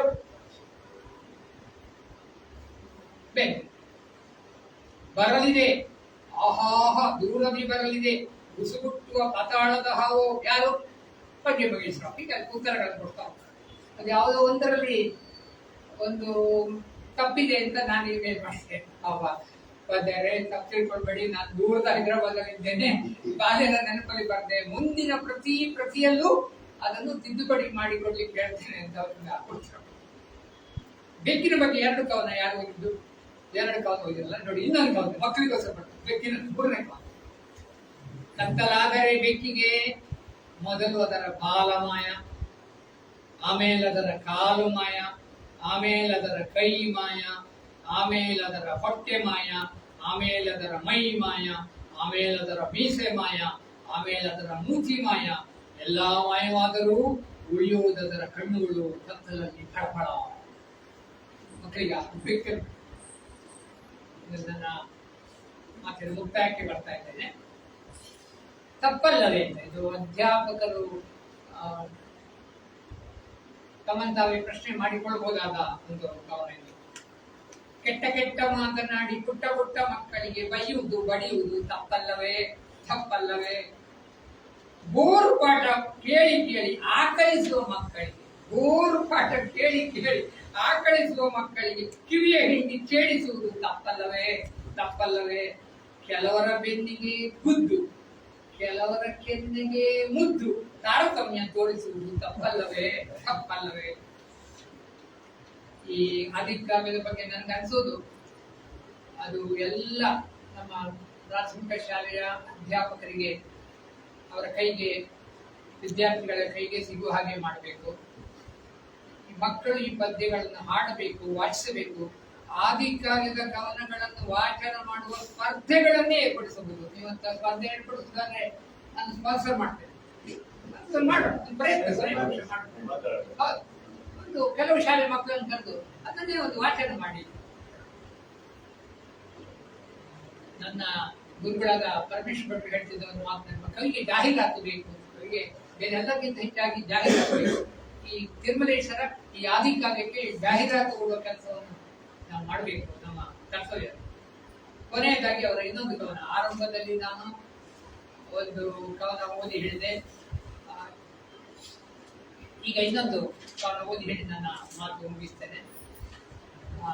ಆಚಾರವಂತರ ಕೆಣಕಿದಿರುವಂತಹದ್ದೆಲ್ಲ ಅಂಥದ್ದೇ ಇನ್ನೊಂದು ರಾಜಕೀಯ ಧ್ವನಿಯನ್ನು ಕೊಡಬಹುದಾದ ಕವನ, ಮಕ್ಕಳ ಕವನ ಇದು. ಜೈಲು ಅಂತ. ಬೆಕ್ಕು ಬಂತು ಮಿಯಾವ್ ಅಂತು, ಜೈಲಿಗಾಕಿ. ನಾಯಿ ಬಂತು ಚೌ ಚೌ ಅಂತು, ಗೌ ಗೌ ಅಂತು, ಜೈಲಿಗಾಕಿದ್ರು. ಕುದುರೆ ಬಂತು ಹೇ ಹೇ ಅಂತು, ಜೈಲಿಗಾಕಿದ್ರು. ದನ ಬಂತು ಅಂಬಾ ಅಂತು, ಜೈಲಿಗಾಕಿದ್ರು. ಹುಲಿ ಬಂತು ಗುರ್ಗುರ್ ಅಂತು, ಜೈಲಿಗಾಕಿದ್ರು.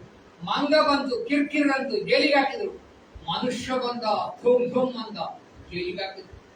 ಅಲೋ ಪುಟ ಎಲ್ಲ ಮತ್ತೆ ಇಲ್ಲೇ ಇದ್ದಾರಲ್ಲ, ಎಲ್ಲೋ ಕಿಟ್ಟ ಜೈಲಂದ್ರೆ ಇದೇ ಅದೇನಪ್ಪ.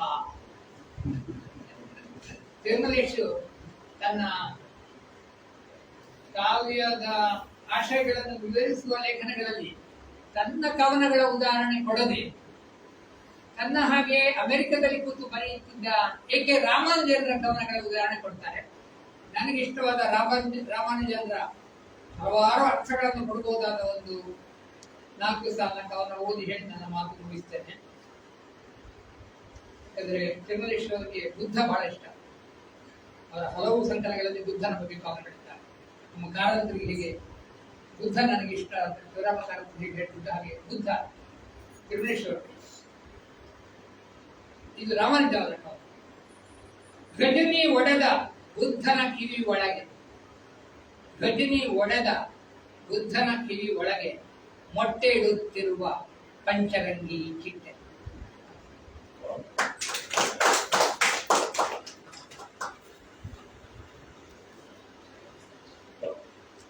Thanks sir. ಚಂದ ಆಯ್ತು, ವಿಷಯ ಇತ್ತು.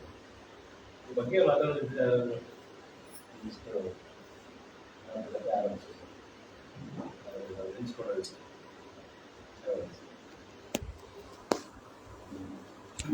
ಶುಭ ಉದಾಹರಣೆ ಕೊಟ್ಟು ಸರ್. Thank you.